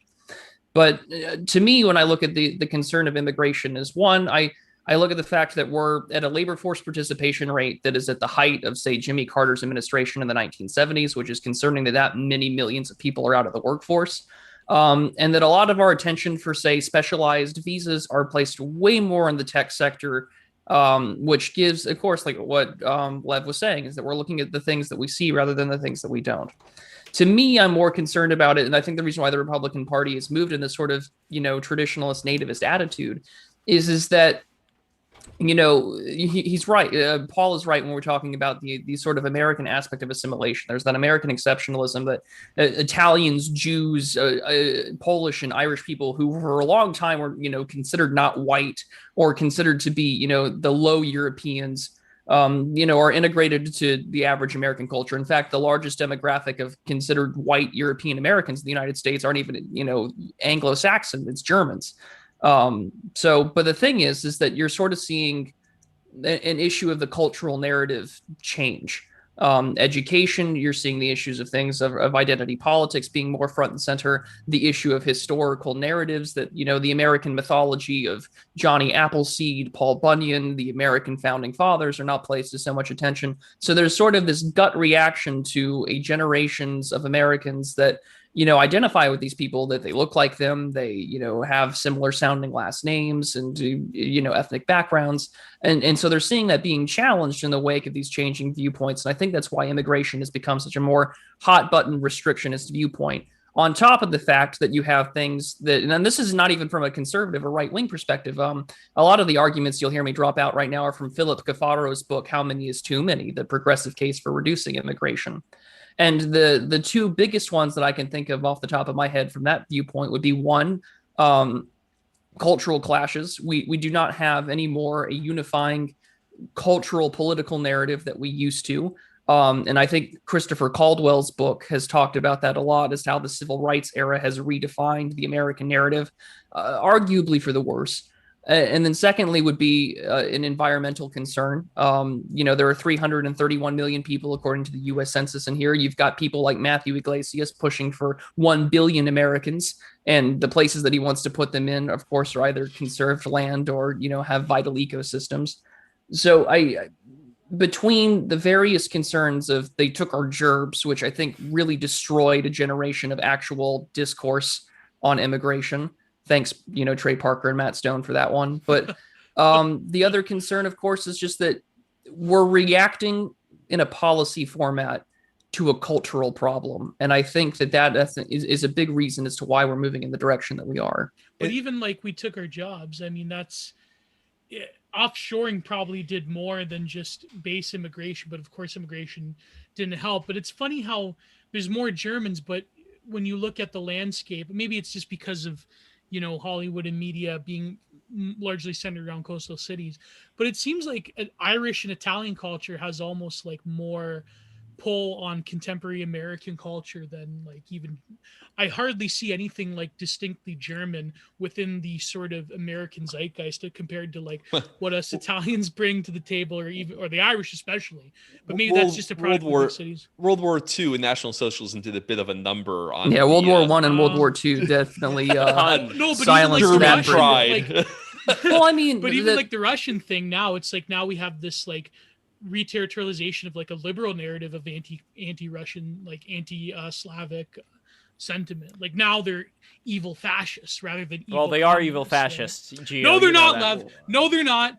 Read the fourth political. Never mind. I'm not getting into this, Lev. And it's Leningrad. It's not St. Petersburg. It's Leningrad. So you came. Wait. Okay. I'm just kidding, man. I'll put it this way. Like, I mean, I think Prudentialist is right that, it's a common saying on the right now that culture is upstream from politics. And then, I don't know, something's upstream from culture, religion sometimes. I think it's a two-way street, but yeah.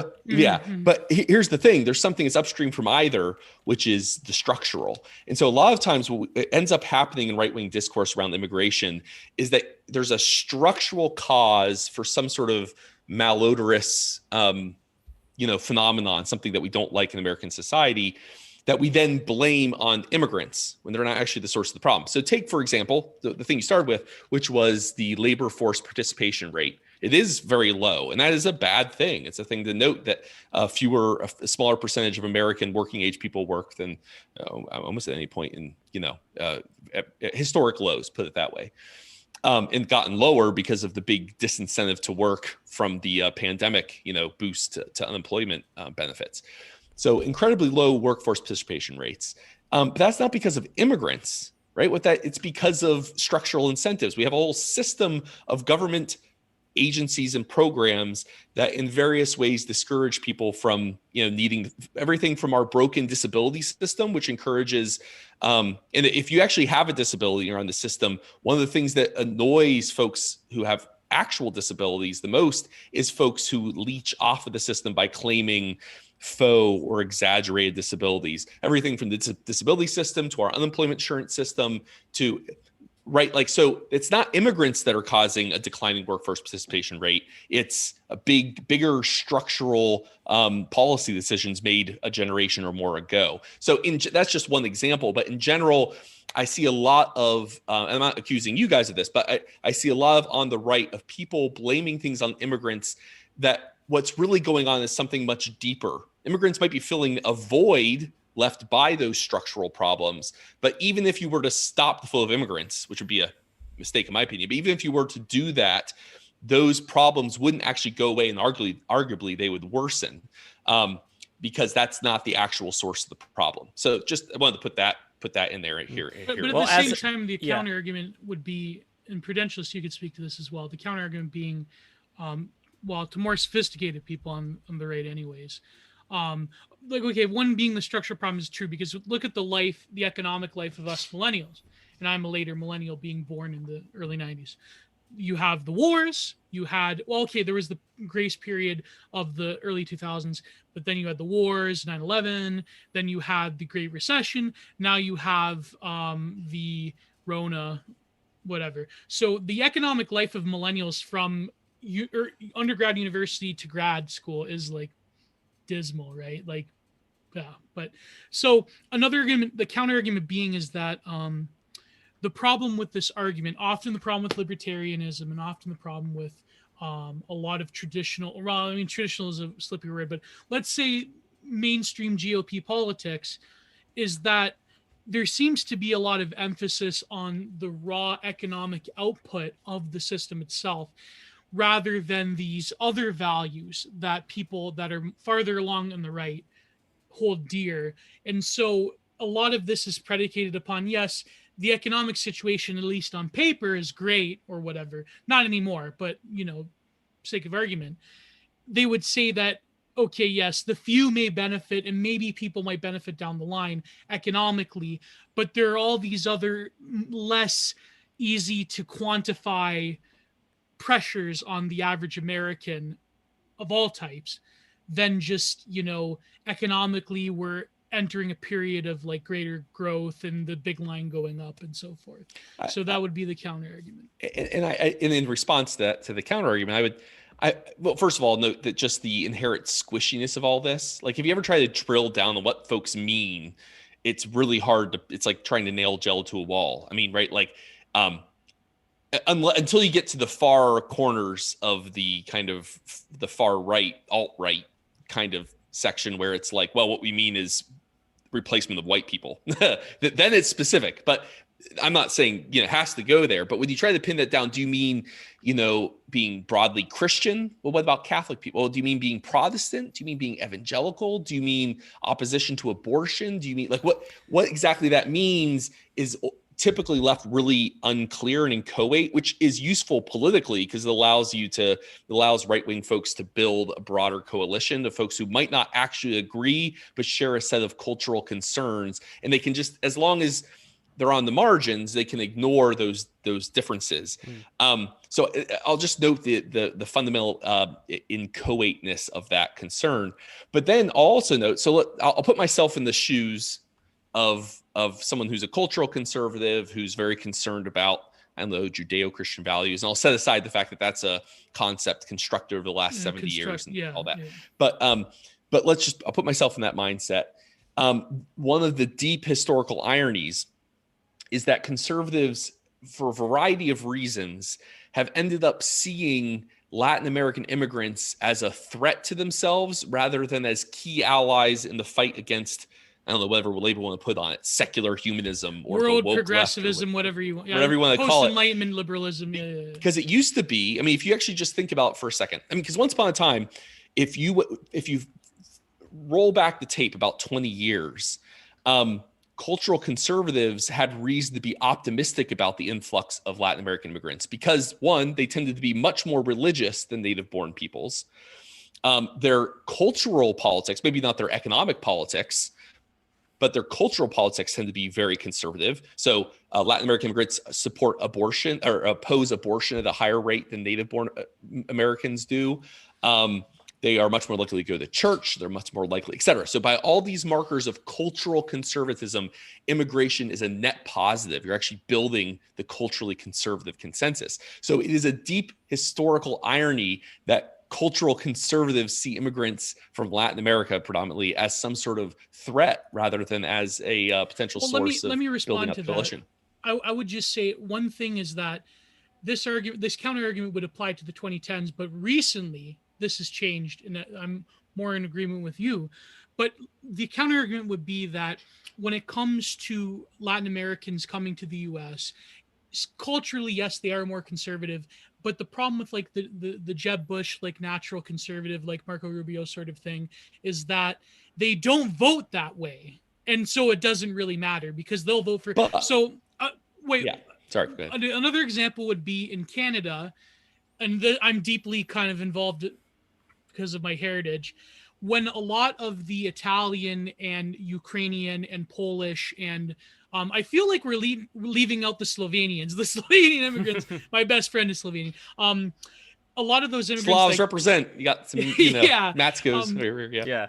Let's call them like the post-satellite states that were more orthodox, and us Catholics as well.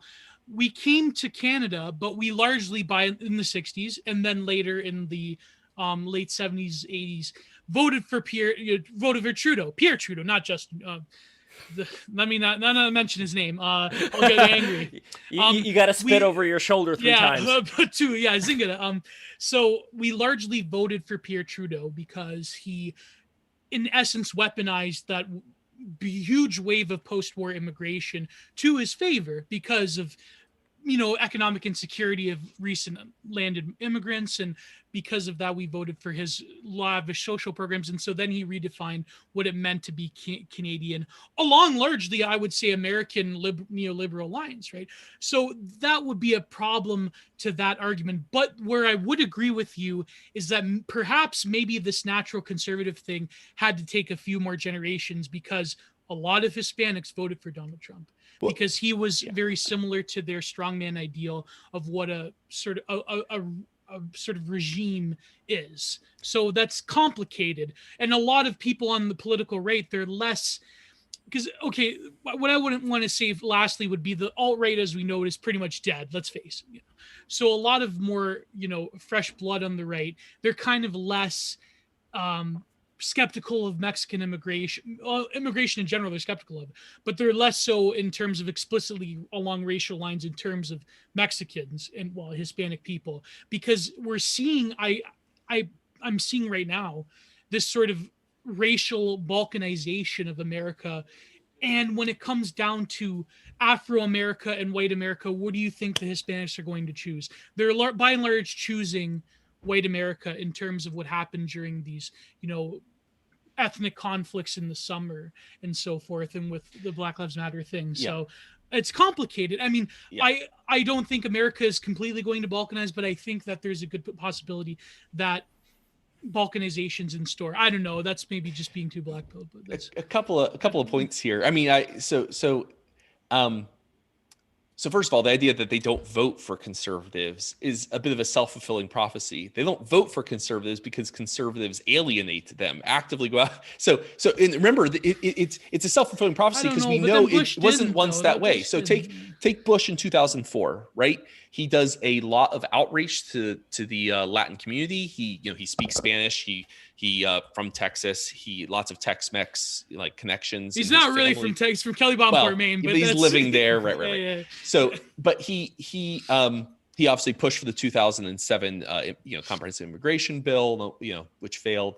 But the Hispanic vote went 44% for Bush in 2004, which, if you count for third-party voters and people who don't say who they vote for, is essentially an even split with the Democratic Party. So the idea of Hispanic voters as some sort of natural Democratic left-wing voting bloc is a product of the next 16 years and the right being actively hostile for the next 16 years to Hispanic voters along many axes. Not all Hispanic voters, right? There's the whole Cuban American exceptionalism, and that all this gets really complicated really quickly when you look at the granular level. But it didn't have to be that way, right? The path not taken was the right actually openly embracing Hispanic voters like George Bush tried to do in 2004 and 2007. It's a path not traveled, but there is an alternate version of the United States where that path not traveled was taken by the right. And today, Hispanic voters would be as solidly a part of the Republican coalition as Black voters are a part of the Democratic coalition. That's an interesting counterfactual because the right didn't do that. But again, so it's a self-fulfilling prophecy. And that was arguably Trump's greatest mistake in the 2020 election, was that he spent an insane amount of political capital trying to court black voters that has been with since FDR. Good luck, right? You were trying to change an intergenerational voting bloc overnight. I don't think, this is a matter of personal opinion, but I don't think Trump was actually courting black voters predominantly. He was courting white voters who didn't like being called racist by the left. And so by saying the suburban white mom vote that doesn't like being called racist, right. and that's even then, that's who his black outreach was actually targeted at. And even then, which didn't work out for him. I will agree with Gio on something, which is that I think you're right that Trump's improved his voting percentage by a couple of points. It's often exaggerated on the right how large it was, still like in the 20s, somewhere in the 20s in terms of percentile. But he did improve his performance by a couple of points in 2020 versus 2016. But I think it's exactly what we're talking about. One of the through streams throughout American history is the racial divide. And so anything that can get divided along racial lines, there's this constant reformatting of what that means, but can and will be done. And I think essentially small business owners, Hispanic small business owners in particular, were not big fans of the Black Lives Matter movement. They didn't like the urban unrest. And so remember that guy with the chainsaw? They were the ones that fought back. Yeah, there was that guy with the chainsaw that time. The left will say, hey, look, this is a failure of intersectionality. And I think there's something to be said for that, Hispanic voters don't identify themselves necessarily with Black voters. They think of it as a different community. They don't realize that the struggle of one minority is the struggle for all minorities, et cetera, which isn't going to appeal to right-wing audiences. But I think that's what's going on, is that essentially Hispanic voters said, hey, we don't like urban unrest. It's our stores that are getting destroyed by vandalism, by whoever. Like, we just want, the law and order thing worked among a larger percentage in 2020 versus 2016. If we're looking at the broad scale here, forget politics, forget economy right now. If we're just looking at culture, I definitely think that there is. You can look at it in Manhattan. There is not racial segregation, there is cultural segregation. You would have people, Black, white, Mexican, all over, who have, let's say, a certain, they have college degrees, they're professionals in a certain industry. Well, there is a class They would hobnob issue with there, themselves. Class is definitely a part of it. But the other thing is that you would have, for example, people from Russia, because again, Russia is where I come from. I know I'm going to get a lot of hate from what I'm about to say, but it's important that I say it. So when it comes to the people who are living in Russia right now and the people who emigrated here, many of the people who emigrated here from Russia, they're very intelligent. They get jobs in computer programming, all that stuff. Most of the people who are in Russia right now, like, if you were to teleport the people who are living in most parts of Russia right now in the villages, if you were to teleport them to America instantly, like Star Trek style, you would find yourself being among a crowd of drunk people who do a lot of really bad things in the household, and I'm sorry, Gio, who beat their wives, and again with the wives, and who have been living under subjugation by the Golden Horde for a very long amount of time, who have been living as serfs for a very long amount of time under the various Russian nobility. That is something that takes a long time to go away. It goes the way through education. It goes away through being able to uplift people to a higher level. And from personal experience that I've had, that my family's had, I can definitely say right now most Russians are in a state of being in a low culture. I don't see any reason why I would want them to be here in the state that they currently are. I mean, do you? It's a lot of self-hating Russian talk, Lev. My God. Well, I'm making the example here of problems that they're in, that you can't just say, oh, well, somebody's going to be able to be upgraded in their position once they emigrate. No, they're going to bring booze, they're going to bring wife beating, they're going to bring beating their children. I personally don't want that. Why would anybody want that? I have a historical point to make on this, but also you'll get a kick out of this, Lev. So Matsko is a Hungarian name, but my family was not ethnically Hungarian. They just came from the Austro-Hungarian Empire, and it was smart to take on the Hungarian surname because, advantages. Yes. But they were actually, my people are Carpatho-Rusin, which are the people. The Rusins are the southern Russians who got conquered by the Golden Horde, by the Khanate. Yes. And so, and became Slavs because they were slaves, right? Exactly, That's the source. And so there's always been this like Northern Russian versus Southern Russian, like up here, we weren't conquered. And so we're just very fundamentally different. And it's a whole complicated, leads to a bunch of inter-Russian conflicts from the 18th well, they kind of century. are. Like the Ukrainians are pretty different. But anyway, I'm not going to get into that right now. Yeah. But anyways, so they're from the Carpathian Mountains, Carpatho-Rusins, all that. So anyways, that's a bit of an aside. But on this point, so everything you're just saying, that rhetoric about wife-beating drunk Russians, I mean, and of course, Russia has one of the lowest in the kind of developed world The whether Russia is developed or developing is a complicated question, but in the developed world, Russia has one of the lowest, especially male life expectancies, just because the sheer quantity of vodka drunk is so large that it's amazing that any Russian men live past 40. Not that I mean, just it's a kind of incredible. But, and of course, that's a product of state interventions first. Prior to the Soviets, the Orthodox Church was granted a monopoly on vodka production and encouraged people to drink as much as possible. And then the communist government needed a source of revenue, and so they encourage people to drink lots of state-produced vodka. So anyways, it's not just de novo arising from some sort of natural Russian predilection for alcoholism. It was literally almost pushed down their gullets by various state apparatuses. Well, that and the slavery and the Golden Horde, all that stuff contributed to it. But what I'll note is that rhetoric is almost identical to the rhetoric about every other white ethnic immigrant wave to America. So if you look at the rhetoric around Irish folks coming to America in the 1840s, it was these Irish folks just drunken louts who don't want to work, and they beat their wives, and they're just basically subhuman. And like very quickly now. Well, the chat's gonna explode. Okay, so now and all of that was exaggerated. First of all, I'll note, but then second of all, very quickly, like essentially Irish consumption patterns very quickly merged with broader American consumption patterns. They very much quickly got integrated into the temperance movement that was at peak velocity in the 1840s and 50s. Of course, ultimately, 2 generations later leaves the Prohibition movement. But long before Prohibition, there was the temperance movement, which both Catholics and Protestants encouraging, especially men, to drink less and take care of their wives. And so all of that's a very similar rhetoric. But you don't hear many Irish Americans today being like, oh yeah, remember when Irish were just like kind of naturally genetically predisposed to alcoholism, and that's just the way it is. We got over that. And this is why I was using the word cultural. This is why I was using the word cultural, and I was using the word education.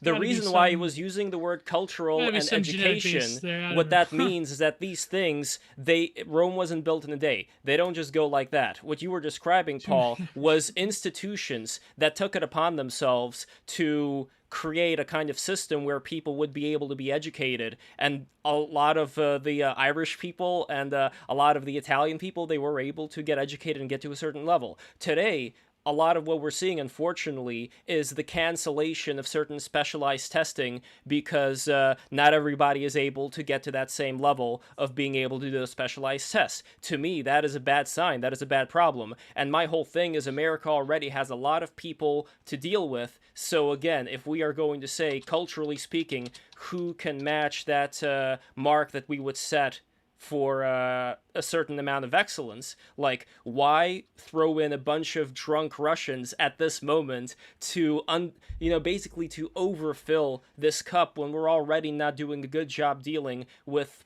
culturally speaking, with the people who we already have here. Let me try out a counterfactual, see what we think of. I've been thinking about this recently. So let's say, and this is something that the immigration restrictions today wish hadn't happened.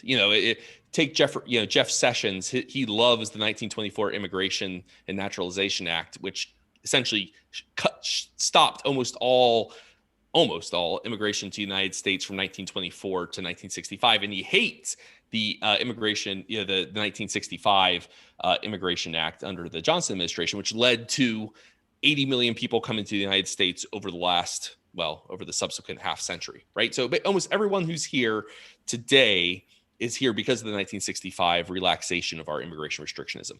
Let's say that hadn't happened. That law hadn't passed. We stayed under a 1924 tightly capped, only a handful of skilled people. America would be 80 million people less. Essentially, almost everyone, let's say 90% of people from East Asia who are here in the United States would not be here. No one from Russia, very few people from Russia would be here, Eastern Europe. All these communities that came over largely after 1965 wouldn't be here. America would have 80 million fewer people. That is the same as the population of states number 21 through 50 combined. So imagine if you just eradicated the population of the 30 least populous states in the United States, from Minnesota through Wyoming. That's what we're talking about. Would America have been better off if we'd said, you know what, we're full up, We got to keep our borders tight. These people are too culturally different and other. Some of them aren't even Christian. They're from East Asia. They're Confucian and Buddhist and Hindu. And we got to keep these folks out. Would America be better off today if you eradicated, just with like Thanos, like with a snap of your fingers, eradicated 30 states worth of population? I say definitively no. America is better off today because we did that in 1965.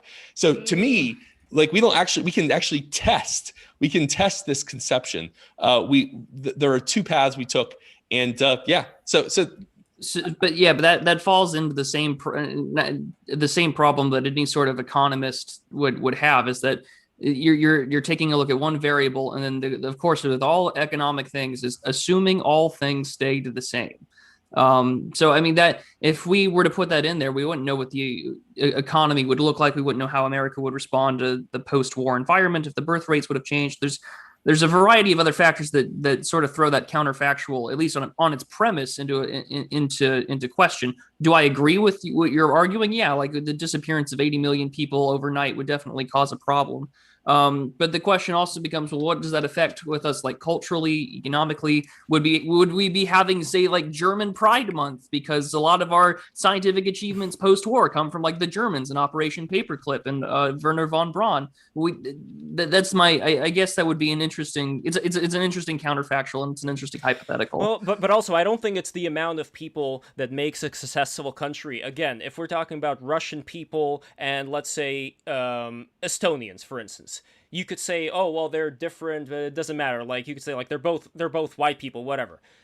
Russian people and the Estonian people, they're so close together in terms of where they are physically, yet they couldn't be further apart culturally. Estonia is kicking Russia's ass, and it's kicking the ass of many countries, and there aren't that many people in Estonia. It's not about how many, it's about quality, not quantity, and that comes through education, that comes through a high culture, I think, and there's nothing wrong with that. But let's say 50 years ago, you had taken, I don't know, 100,000 Russians and planted them in Estonia, and now here we are 2-3 generations later. So the people are a constant. If you took 80 million people away from the US, it's not like they disappear Thanos-like into the ether. They just stayed wherever they came from, right? Yeah. And I'm a humanist. I'm all about maximizing human potential, culturally, politically, economically, whatever. I want to maximize humanity's potential. Those 80 million people don't go away. They're just elsewhere. So let's say if those 80 million people had stayed in Mumbai, India, had stayed in Shanghai, China, had stayed in Moscow, Russia, would humanity as a whole have been worse or better off? Worse off, because they were better able to maximize their potential here in the United States, just as those Russians. If they chose to have a family, if they chose to give birth and have a family, because look at Idiocracy. In Idiocracy, what's the whole thing? All the dumb people start having kids, all the smart people stop having kids. Well, it becomes an IQ shredder. And as a result, you just have a lot more people to deal with. And I wonder, like, if things would have been different. Idiocracy is an anti-humanist show, though. I mean, like, I can't stand Idiocracy. I'm an anti-humanist because of my reading of people like Michel Foucault, but that's another issue entirely. I think humanism has a problem. There's a problem with that framework. But I would say that, well, again, we're getting off the topic of conservatism, but one thing I would counterpoint would be that there's an argument to be made that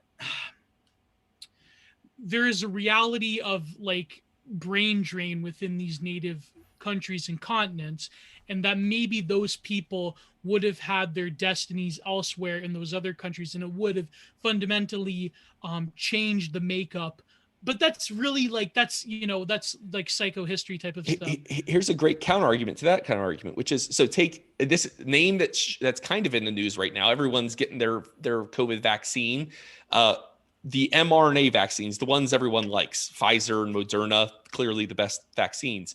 Well, those are rooted in a body of mRNA research by someone named Katalin Karikó, who is of Hungarian extraction. Oh, Hungarian. Oh, I might be mispronouncing her name, but she's Hungarian. She came to the U.S. in the 80s, had a hard time getting grant funding from the government because her research was considered too out there. It's actually a triumph of the American capitalist venture capital system. She was able to get funding.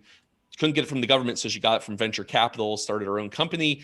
Anyways, that's the reason why we have a vaccine right now, is because we let a Hungarian biochemist into the United States, where we have better labs, better research facilities, the network effects of all this biomedical research. She almost doesn't make it in because she has a hard time getting a spousal visa for her partner. So she's having a hard time getting grant funding from the government. So she almost goes back to Hungary and is almost certain, given the superiority of the just general biochemistry apparatus in the United States, that we would not have the mRNA vaccine today. We would have many more thousands, even millions of dead people from this pandemic had her human potential, her scientific potential. Well, there's a lot of ifs maximized in by that, coming to the including US. Well, million no. deaths, Actually, and I being agree a with Paul. survivor Hold on. of the thing in a Well, at-risk okay, group. but That's Gio. no, but I again, agree that's with a Paul. one-off No, example. I do agree with Paul. No. But that's a one-off Here's example. why. No, I'm let me talking tell you about why the I agree greater with Paul. No, but let me finish. Okay. I'm talking about a greater structure of the realities of brain drain in general, in terms of things like economic aid and then bringing them over here where we have better facilities. It's sort of hard to make that argument because we don't really know the potential that these people have in their own countries to fundamentally transform things. And America is the leader in pretty much everything from science to tech to capital and everything for a very unique set of reasons. And it's kind of like to say, well, yes, we have the best facility, we have the best funding, we have the best everything, but that's kind of like disingenuous because that's robbing, the argument goes that it's robbing the potential of these other countries to utilize their best human capital possible. Right, So but that's So kind would of, they run out of all the human capital though? I doubt it. I Yeah, don't know. Well, no, and the problem is that those folks, it's not that like it's not a zero-sum game, that like Katalin Kariko in Hungary would have been just as productive and done just as much if she was in Hungary as if she was in the US. So it's just a zero-sum transfer from Hungary to the US.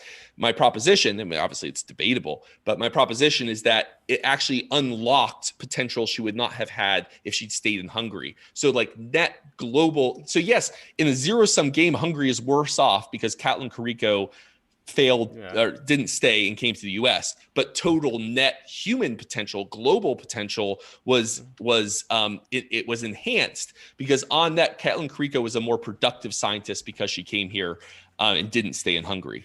Well, So with it's the not a way zero these are, sum like game. the world that's citizen possible. thing. That's But, kind of like the, we're going to get rid of nationhood and it's trending. Well, but towards what some I kind what I of, like, wanted to get world here though, system. Gio, is if we're talking about, like, I agree with Paul about that there is this thing with immigration where people come in to America, like my family came in and other families have come in, and they have upwards mobility that may not be available in places that they come from. And I am, like I said before, I am a classic liberal.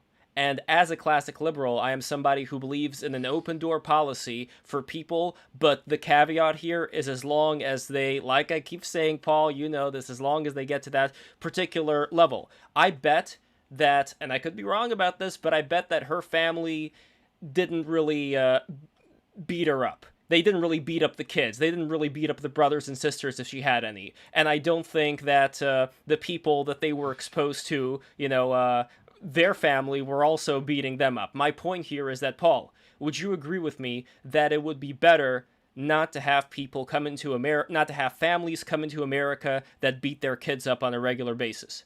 Well, if you can figure out a way to just, I mean, it'd be great if you had some sort of device where you could be like, well, this person was beat up and so their life is going to end up being a shit show. I mean, there's no way. So what I would note is that so now this makes me very different from, I think, maybe the typical conservative. I believe that not just the median human being, but that like 90+% of people are a net positive impact on wherever they are. That most people are ultimately net productive and benefit the place where they reside. There are even those who beat up their kids. Well, I would say even the kids themselves. I mean, just because you were beat as a kid doesn't mean you're going to be a beater someday, right? Like, No, but or kids with kids with single moms. And I would say there are all kinds of. You know what I mean? So when it comes to like immigrant criminality, I mean, so there's a couple of things here I could note. Yeah. On a practical level, immigrants commit crimes that beat their kids. I mean, so let's use beat kids as a metaphor for in general commit crimes. Immigrants commit crime. This is the research of my colleague Alex and Rasta. They commit crimes at a significantly lower rate than the native born. So if your concern is to reduce the ratio of the population that commit crimes, the best way to do that is to increase the number of immigrants, because foreign-born immigrants commit crimes, and that's statistically proven. You go look up his research on the Cato website. He proves a significantly lower criminality. So if your goal is to have fewer child beaters as a percent of your population, welcome some immigrants in, and you'll reduce that rate. So on a very pragmatic level, but I would not even, before you get there, I would not even see the proposition, which is how are they able to take those stats though? It's not like they have a secret police station set up in all the neighborhoods. Yeah, but criminality is a very complex. I mean, I don't mean to sound like a leftist, but criminality is like a very complex issue that has a variety of socioeconomic forces that are involved. I mean, yeah, there's not a drone in the ghetto that looks at whenever the mom or dad are beating the hell out of their kids. They're just no, but even like the inner city America, there's a lot of factors that go into why. I mean, black criminality is a thing as well. I mean, the prison industrial complex is certainly one of them. That's but also single motherhood. Single motherhood is a huge one. But again, it's like that's a sort of a vicious circle because you're taking a large part of men out of the community and so but then like people, I mean, I don't know. So the best way, if you actually want to discourage, but actually who knows how much what we said right now about the black community, how much does that also factor in those stats as far as there being less from the immigrants than, you know, like that could be a big one too, right? Well, I don't know about that, but if you want to factor in well, with single moms, I mean, that's... if you want to factor, so if your concern is immigrant criminality, let's say you're someone who's a restrictionist and you're conservative and you're concerned about this, well, the best way to discourage immigrant criminality, which again, noting that it's lower than native-born criminality, if you want to decrease that still further, the best way to do that is to encourage migration by entire family units. The worst way to do that is to do what we currently do, which is to encourage family separation, splitting up. So families sending their kids by themselves across the border, young single men coming because they're willing to take the risks of border crossing at higher rates than, say, women are. And just kind of settling in like trailer parks with other young single men doing, migrant labor, like farm labor type stuff. Like that's the absolute worst way. That's a great way of goosing criminality. The best way to decrease criminality is to have whole family units settling in like-minded communities. So our current system is kind of optimized to encourage immigrant criminality. And yet even so, immigrant criminality is at a lower rate than native-born criminality. Well, we're talking about criminality here. I just want to make the distinction that when we're talking about something like household abuse, yes, we can say it's criminality. It's not the kind of criminality that, let's face it, police are going to be up to their elbows in investigating. This is more of like whatever happens in the village stays in the village kind of deal. And when it comes to something like that, I think this is something that's a trauma that kids end up passing on to subsequent generations. And I have to say, I think that there is a correlation between, you know, having this kind of spousal abuse inside the home and not really being somebody who would be able to contribute as much as somebody whose family would never lay a finger on them and instead did their homework with them and all that good stuff. You know what I mean? Like, you don't really get a lot of spousal abuse in, let's say, the Jewish communities, for instance, like the Hasidic Jews. Well, it depends what Just you as define. an example. Depends what you define as abuse. Psychological abuse, sure. I saw that film, Unorthodox. I know what you're talking about. But you know what I'm talking about too, right? Well, I like, mean, I don't have to go. I think that. like people in the chat are asking if you believe race is a thing, but I think people have that answer. Well, yeah, I mean that's not important to me. No, but I mean, What's but there is me... but there is again fundamental differences between people, and another counter argument would be like.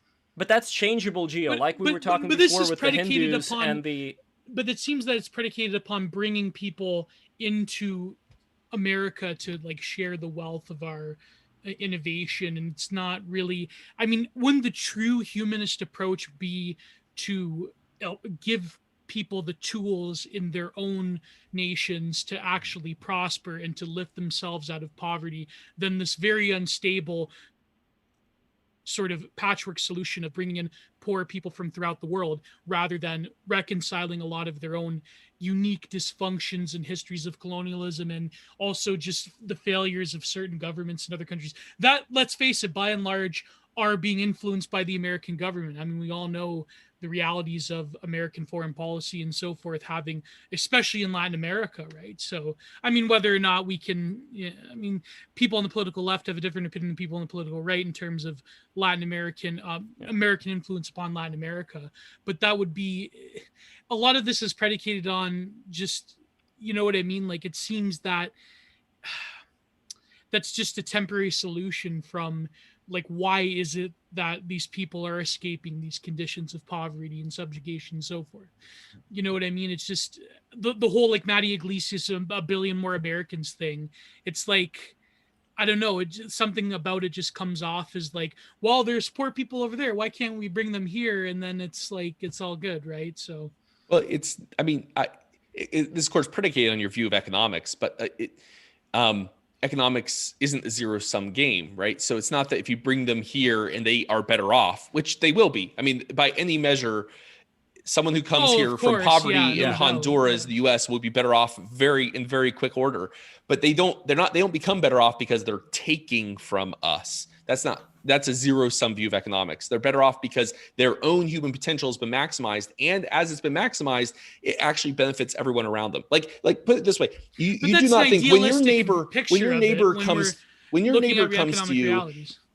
comes to you and says, "Hey, I just got a job at whatever, fill in the blank," and it happens to be in the same industry you're in, you don't say, "Oh man, you just took away a job that I could have had."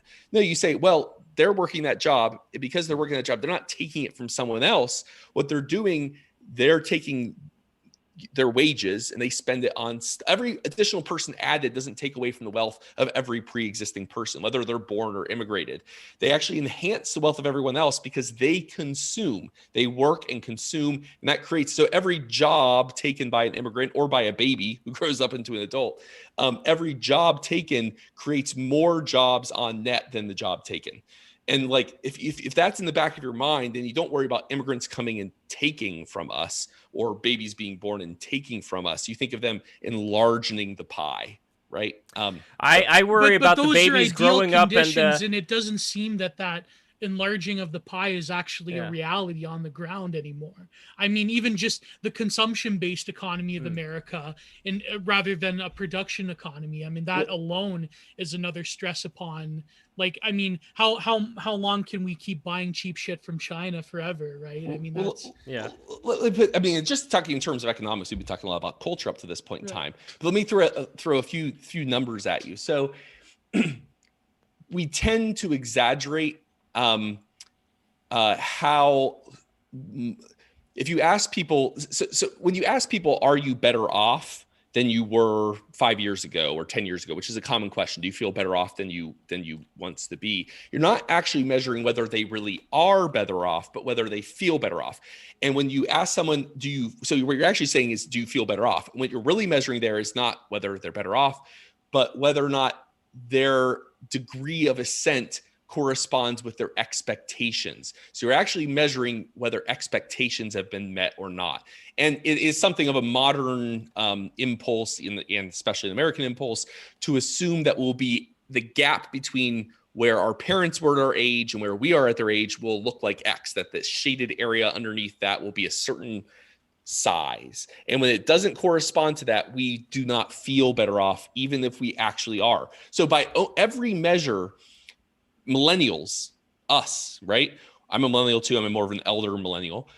We are significantly better off than if our generation had been born at the same time as any previous generation, even despite all the disruptions. But I mean, so note this. So median household inflation controlled income is many multiples. We're talking exponentially greater now than it was 70 years ago in 1950. The average American home's garage is nearly as large as the average American home in 1950, right? But literally every measure of consumption. Now you can make the point that it's not all about material. It's not all about consumption. There's other stuff that matters, and that's fine. But if you just look at material improvement, by every measure, we are better off than we were 70 years ago, right? So like, but that's not what we're actually measuring. We're measuring whether or not people feel like they're as well off as they expect that they should be. So the sense of kind of like entitlement. No, but I mean, but even in terms of material conditions, I mean,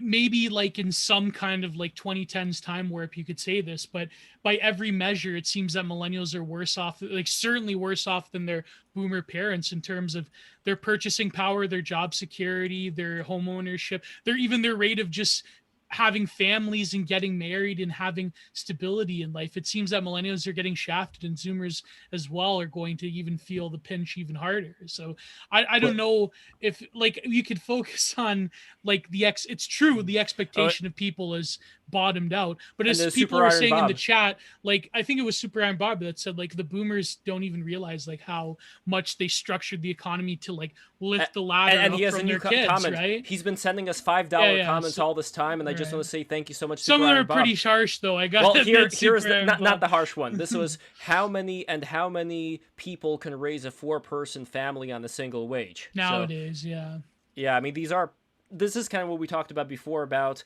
as technology progresses, there's going to be problems along the way, and whether there are substantial things that can be undone as far as acts that were passed into law that would be able to reverse this trend or not. Or is this just like inevitable, like shit happens, what are you going to do? You guys are going to have to live, less like you lived before now. Now, two things. Although, first of all, this is not me defending everything about the status quo. There's all kinds of bad like we've talked about the healthcare mistake involving employer provision, the Baumol effect in healthcare spending. That's a whole thing we could talk about. Like, this is all suboptimal. But my point, the second point I'll make, so I'm not trying to defend everything about the status quo, but that we tend to exaggerate how much worse things are today than they actually are.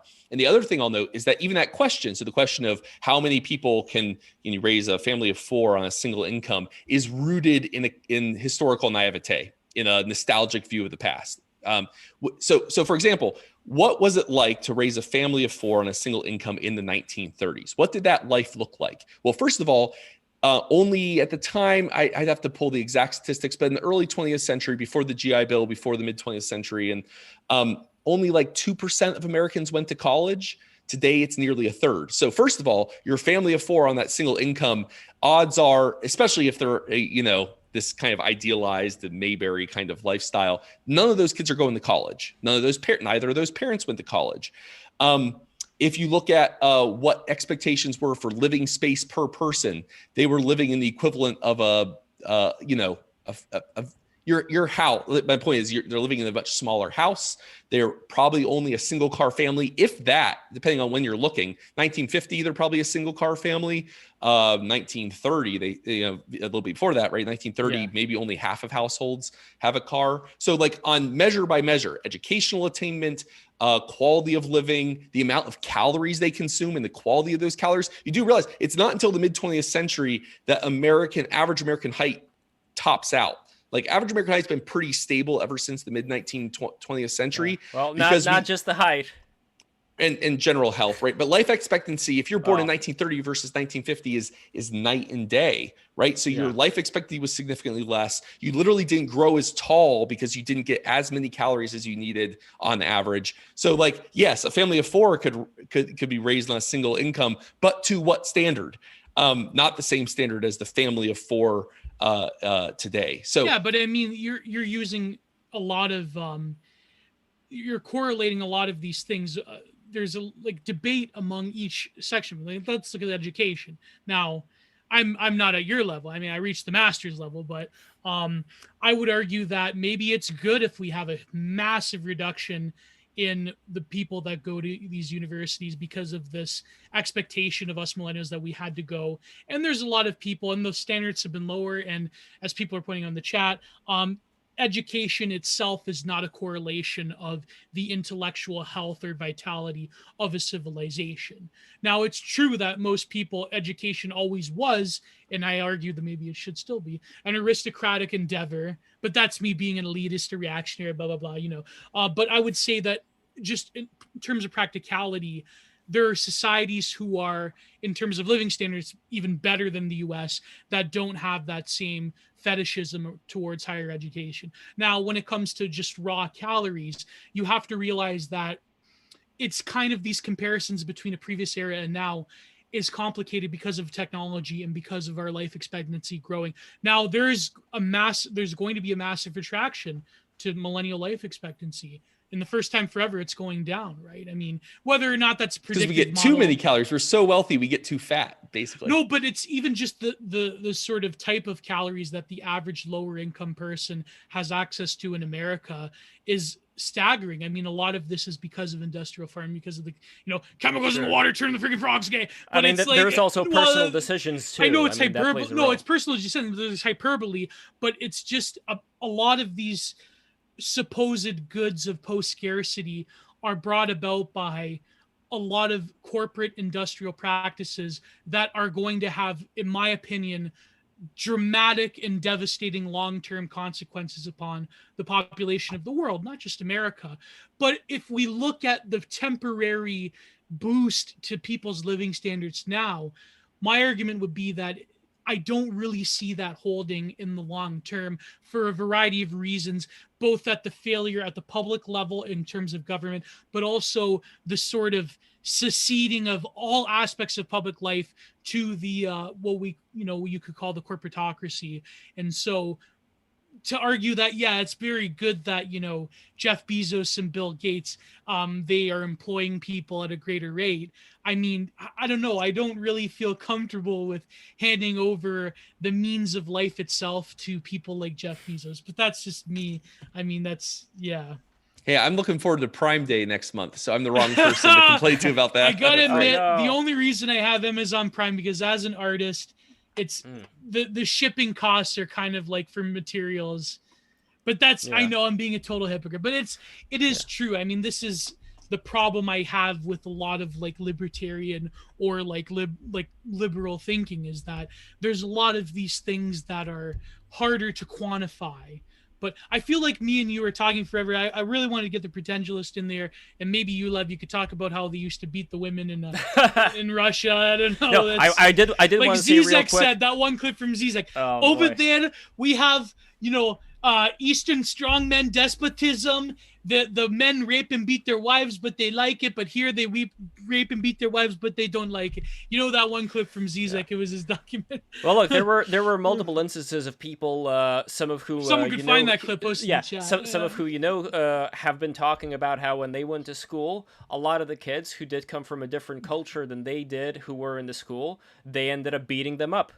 You could say things are happening like in what's his name, Minnesota, like with the culture clashes that are going on there too. Kids end up getting beat up by the newcomers that come in there. And when it comes to all that, my whole thing is, why can't we have kids, for example, like from Nigeria? There's this beautiful girl I talked with from Nigeria. She told me her story about how when her family emigrated from Nigeria to the United States, one of the things that they noticed is how different they were from, let's say, the native African-American population of the particular area that they were living in at the time.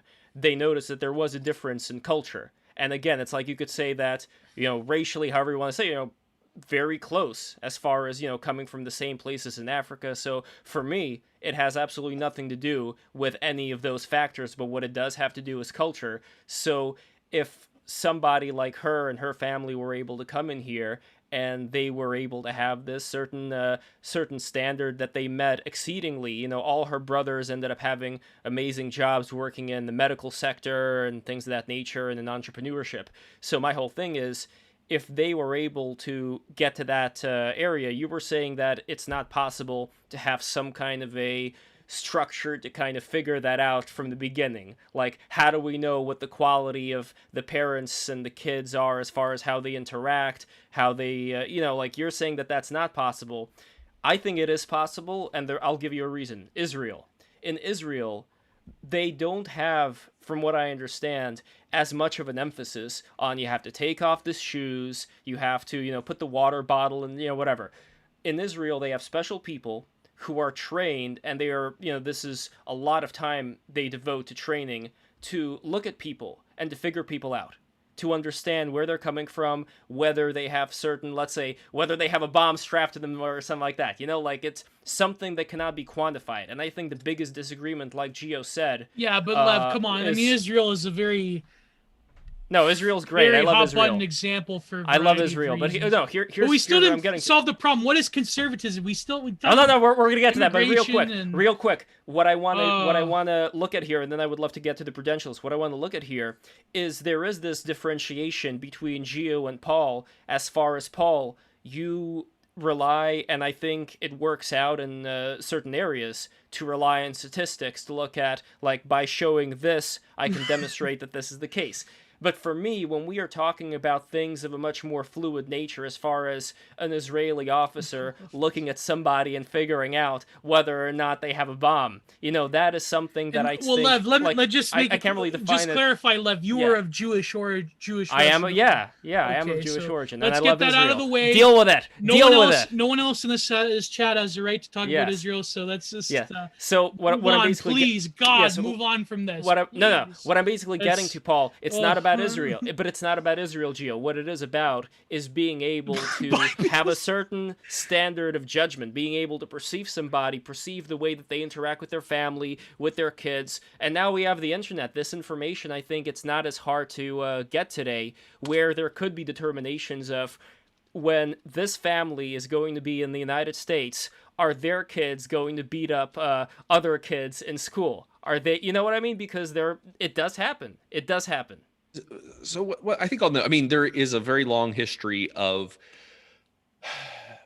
and this is true across a variety of axes. So there's a long history of already immigrated Sephardic Jews in America who came over in the most cases the 18th century and early 19th century, who didn't like the incoming Ashkenazi Jews in the early 20th century because they saw them as, problematic in a variety of ways. The same thing can arguably be true of African Americans and tensions with African immigrant communities. So it's a very old story. It's not a story about race. It's a story about arrivals and later arrivals and tensions between these communities. And one thing I'll note too is you're comparing apples and oranges. So Nigeria are the model immigrants, Nigerians. They, in general, immigrants have higher educational attainment rates than the native born. They're, if you just look across the entire population, they have higher college attainment, higher advanced degree attainment, and Nigerians are at the tippity top of the chain. A higher percentage of Nigerian Americans are doctors, lawyers, just go on down, especially down the list. Yeah, and that's great. But this is also because we don't allow much immigration from Nigeria, so you only get people generally who are already very well educated. You get the elite of Nigerian society, those with the most advantaged backgrounds, both economically and educationally, who are allowed to immigrate from Nigeria. You're not getting unskilled, uneducated Nigerians. Why should in large we? part? Well, because here's what I would say is that and part of this is like a cultural question. What is a good life? Does having high educational attainment and lots of material possessions and lots of wealth, is that necessary for a good life? I'd say no, it's not. And so, like, first of all, many uneducated, unskilled Nigerian immigrants would have better lives if they came to the United States. And here's the thing: being wealthy isn't what makes you a net contributor to the American economy and to the community they're in. Just being a good person is. So even unskilled, uneducated Nigerian workers coming to the United States would be a net positive for American society and a net positive for them. So you're not, and of course, no, also, it really depends on the family relation. It goes back to family. It really depends on how the family acts, how the family treats their kids. Sure, but in aggregate, in general, I think anyone, like in aggregate, someone from any culture in the world coming here would in aggregate on net be a net benefit, a net plus. I don't know, man. In aggregate, even if individuals might be bad apples, whatever. I think most people. I mean, I know you're a humanist, but I generally think most people at the level that most people are not going to be that good when it comes to family morality and all that stuff. Just generally speaking, and the other thing I'll note is that when it comes to African versus African American tensions in places like the Somali population in the Twin Cities and tensions with African Americans, is that we're also not comparing apples and oranges in the sense that recent African immigrants yes, they get racialized and they face hate speech and oppression and racism. To the racist, you can't tell whether that's African skin or African American skin. It's right. So, but they're not the product of generation after generation of systemic racism and oppression and the like. So you take like for example, if you take a very typical Nigerian American story, they are like the third generation of a Nigerian member of the civil service Their parents were college educated. Their grandparents might have been college educated. They're already a very successful, if you will, socioeconomic background. But if you go back just 2 generations, you can find, like, an African-American family, you can find, like, my grandparent was a very successful farmer in Lexington, South Carolina, owned, built out his farm, and then was lynched or had his land taken from him because he was Black and he was too successful, had his Black-owned grocery store burned down because he was too successful at trying to compete with white-owned businesses. Like, the African immigrant is not having to deal with this long historical legacy of systemic oppression. But so you're not comparing apples and oranges in terms of, either in terms of what we're comparing here is, who do we want to emigrate into the country? My point is that all of them, we already have enough stupid people living in America as it is. You know that, I know that. But why that's what I'm saying. Why not educate them? Why not take care of them? Because they're here, we got to take care of them. That's what I'm saying is that I don't think level. I think the overwhelming majority of people in America, rich, poor, Black, white, immigrant, Native, the overall majority of all of those communities are a net positive to American society and culture. So, like, to me, the question isn't like we should only want the wealthy people who attain high degrees of socioeconomic status.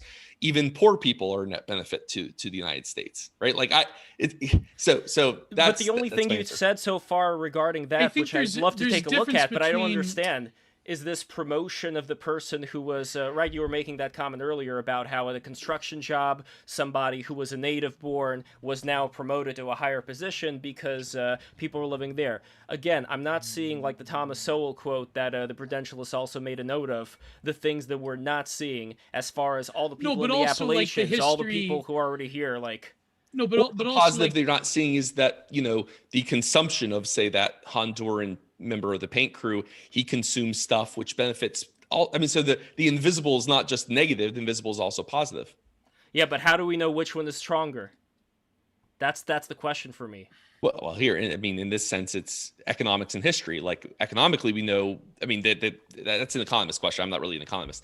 Historically, you can just say, hey, look, was America better off because we let a massive wave of poor Irish people in the 1840s? Ultimately, yeah, hell yeah. And that's been true. I mean, so that's my answer to that. We have a massive amount of historical precedent of even letting in unskilled, uneducated, very culturally different people. It worked out and made us better off in the end. Is it not true that we... Yeah. Well, you mentioned the history, and I agree. It's definitely is a factor. I mean, there is, I would even say, a metaphysical argument to intergenerational trauma. I don't mean that it's not real. I mean, it's more real than real. But I mean, the argument goes that when it comes to the history of slavery and racial subjugation in America, then is that the sole factor as to why African Americans are lagging behind in almost every sort of whether essentially yes, I would say yes. Yeah, I don't think there's anything biological there. But after but then after a while, but then that would be consenting to a lot of the arguments about, like, I don't know, systematic racism and so forth, and how we need to have a lot of these. I mean, you know what I mean? Like, if you go down that road, then you're making implicitly a modern, like, I don't know, woke progressive argument about the nature of American society. And then what would that mean for so many other things, and whether or not, we should, you know what I'm trying to say? Like, it's going down that road. Just because it's been embraced by people who are woke doesn't necessarily make it all wrong, right? Yeah, but I mean, but that's like, but then the other crazier, like, Ta-Nehisi Coates reparation stuff, or all those other type of things that becomes like the standard. I mean, let's face it, the stuff that was unthinkable not even 10 years ago, now it's debated as public policy, right? Yeah. And so again, this goes back to the main topic supposedly about conservatism, because what is conservatism really conserving? Now, I agree that the experience of Black people in America are terrible, and there is a level of racial animus within certain institutions in certain areas of the country. But, like, to totalize it to such an extent, I mean, that's like, it's not even in terms of policy, it's just in terms of the discourse around racial relations in America has taken such a steep nosedive since, really during the Obama years. that's like, and now under Trump, obviously for a number of different reasons. It's gotten away from MLK's content of well, no, but even MLK, like here's the thing. I agree that the MLK liberal approach to it is equally not like really realistic. I think like, but why not? Well, no, because Malcolm X had a way better argument as to how, I mean, you laugh at it, but it's true. I mean, I think that if the sort of racial, if the African American movements in America focused more on the vision of like sort of an autonomous society within a society, I think that probably. No, but what about the Indian American in well, that's in England? Different. Going back to the I thought you meant in America and the indigenous people. That's a different people. No, not Native American. I mean people from India who during the heyday of the British Empire. It's different. It's a different. Okay. It's different in the sense that a lot of the Indians that went to Britain, a lot of them were part of that Raj managerial state, or at least their history, their family was. It's a difference between that and like legit slavery, like bringing over America on the, what do they call it? The Middle Passage? Is that the term? No, I agree. And that means that there is way more work to be done there. No, but then of course there is problems that Indians have faced in Britain, obviously. I mean, there has been, but even still, I would argue that the British, well, not nowadays, because it's in a lot of ways they're even worse than America in terms of their like wokeness. But like, well, go ahead, Paul. Going off something you're saying, Gio, with a bit of a tangent, but it's related to what you were saying, that this idea that racial tensions are higher. I would submit that's not a bad thing, and here's why that is. So this was always a common complaint during the desegregation era, during the first Reconstruction. The first complaint of the white supremacist was always that things used to be calmer and now tensions are higher. That's how you know something's wrong, as opposed to the opposite, which is that racial tensions are higher because progress is being made. This isn't necessarily been just a civil rights or freedom struggle thing. It's true of like labor relations.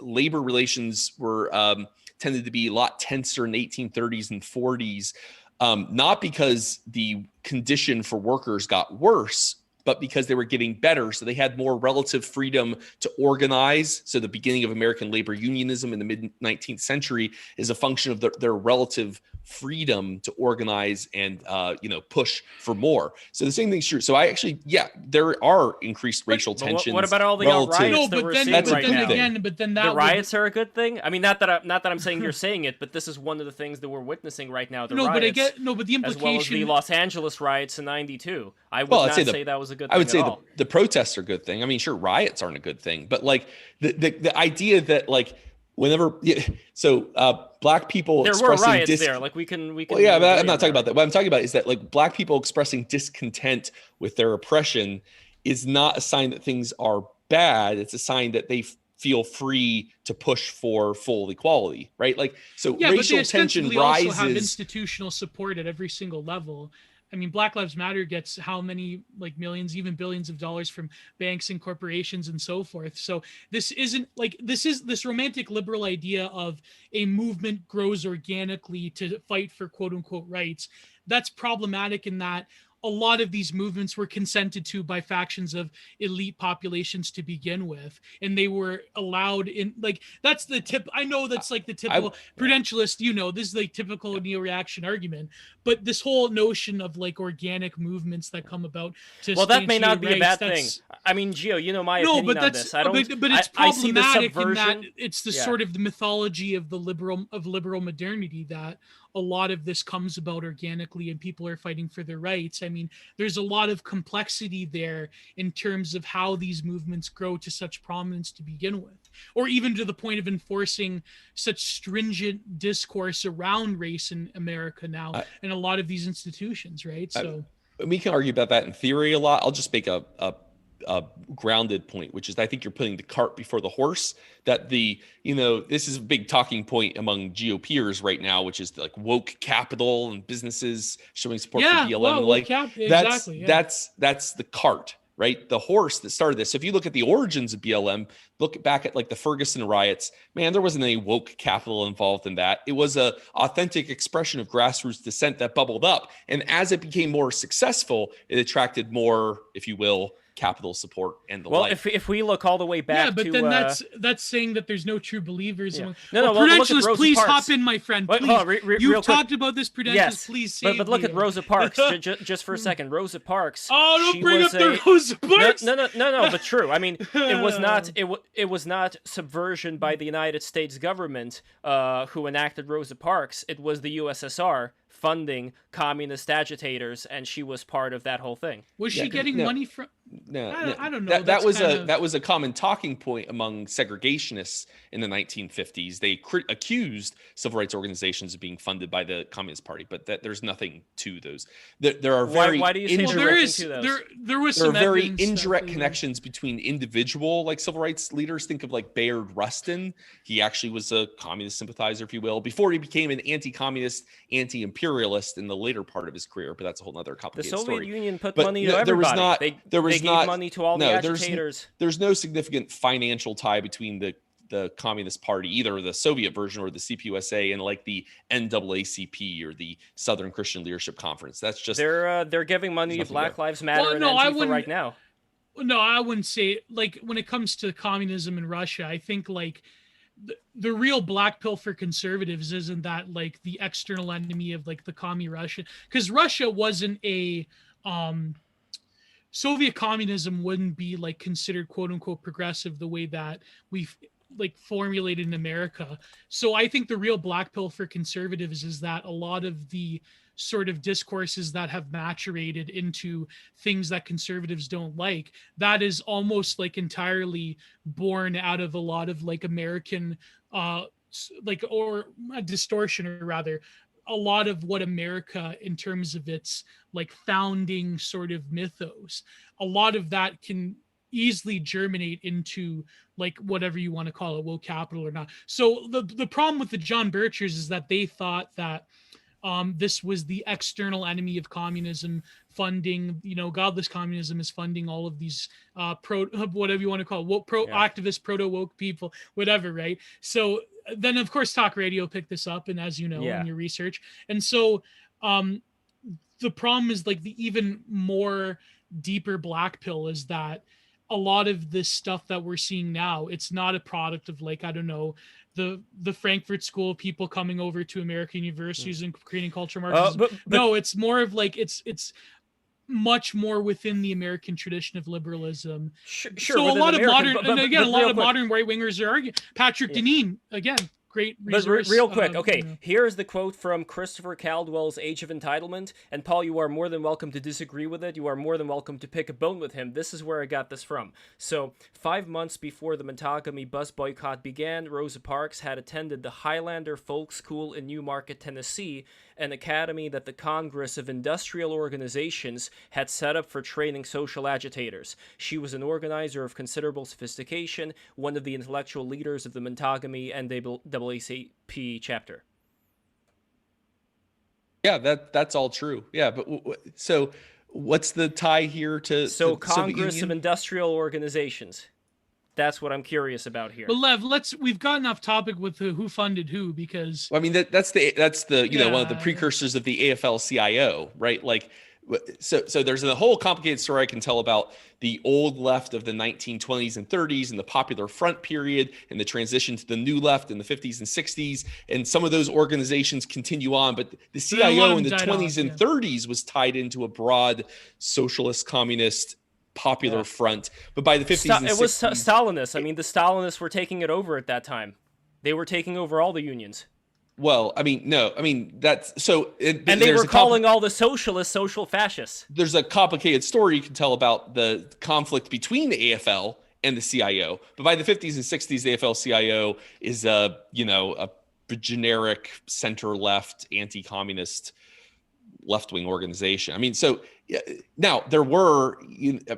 Now, if you put yourself in the shoes of this is one of the things I like to do with my students when I teach 1960s class. Put yourself in the shoes of, you're a black intellectual in the early 20th century. You're W.B. Du Bois. You're anyone. You're Rosa Parks. You're any kind of thoughtful black intellectual at the time. You get that there's systemic oppression based on race all around you, right? That's undeniable. I mean, they denied it at the time, but today it's hard to find someone who would deny that Jim Crow segregation wasn't systemic oppression. What do you do about that? Like, and you're trying to think about political economy. All you know is that you live in a society that calls itself a free market, laissez-faire, liberal, modern economy. And yet any attempt of Black self-improvement along the, George Washington Carver lines, any attempt at pulling yourself up by your bootstraps gets met with lynchings, gets met with arson, gets met with, well, is it any surprise that Black intellectuals just pursuing a very basic human drive for freedom would say, hell no, I'm not part of this free market thing. Like, it's a lie. So of course they're going to be sympathetic to radical leftism, to socialism, communism. Now, I think that's a mistake. I'm not a communist or a socialist. I'm a libertarian. But like, can you fault them for responding in the way they did? I have a hard time faulting them given the information they were given the fact that the free market, right-wing conservative types were so hostile to the Black freedom struggle. No, I agree. Does that make sense? That was a problem. Even if there was a tie between one of these organizations and some sort of, and usually it's like a spiderweb chart. It's like the communists gave money to this organization, which helped finance this organization, where somebody from this organization attended the Highlander school, which led to blah, blah. It's like a spider web of 6 degrees. But notice that same discourse is now being used against the right in terms of radicalization. Or it's the Koch brothers. This guy went to this. I get accused eventually of all being leads back to Richard Spencer or some shit. I don't know. No, but there is one problem, though, with this whole thing. When you take money from the USSR during that time, what the USSR's goal is not to empower you. The USSR's goal was to disempower the United States, to fracture it. No, but but then we financed by the 50s and 60s there's very little. By the 50s and 60s, there's very little. By the 50s and 60s, the USSR was pumping all kinds of money during the 60s. There's very little direct financing of left-wing interest group organizations by the late 50s and 60s. Before that, sure. No, they were financing. They were definitely financing during the late 60s. I'm a historian of the period. I'll send you some stuff. There were people in media who were very pro-Soviet. Like, wasn't there like an editor of the New York Times or whatever? But you're looking at the wrong period. So it'd be like saying, in 100 years from now, a historian looking back and being like, 2000, 2020, all conservatives kind of all the same. It's just 20 years apart. Like, so the New York Times defends Holodomor, the Holocaust in Ukraine. That's in the 1930s. Like, we're talking about 30 years later. A lot happens in 30 years. So we're talking about completely different.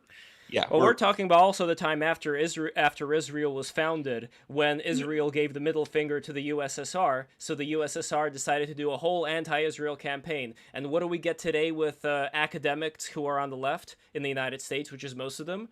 They are very anti-Israel. In fact, that's the one thing that the far right and the far left both agree on, being very anti-Israel. But the reason why I'm giving you that example of the leftist academics being anti-Israel, that just didn't come out of nothing. That also came out of being funded by the USSR it was a fucking superpower during the 60s. You cannot take away their ability to finance radical professors. Yeah, but by the 60s and certainly by the 70s, the whole could we really take their word for them in terms of what they were actually producing and their ability to fund anybody?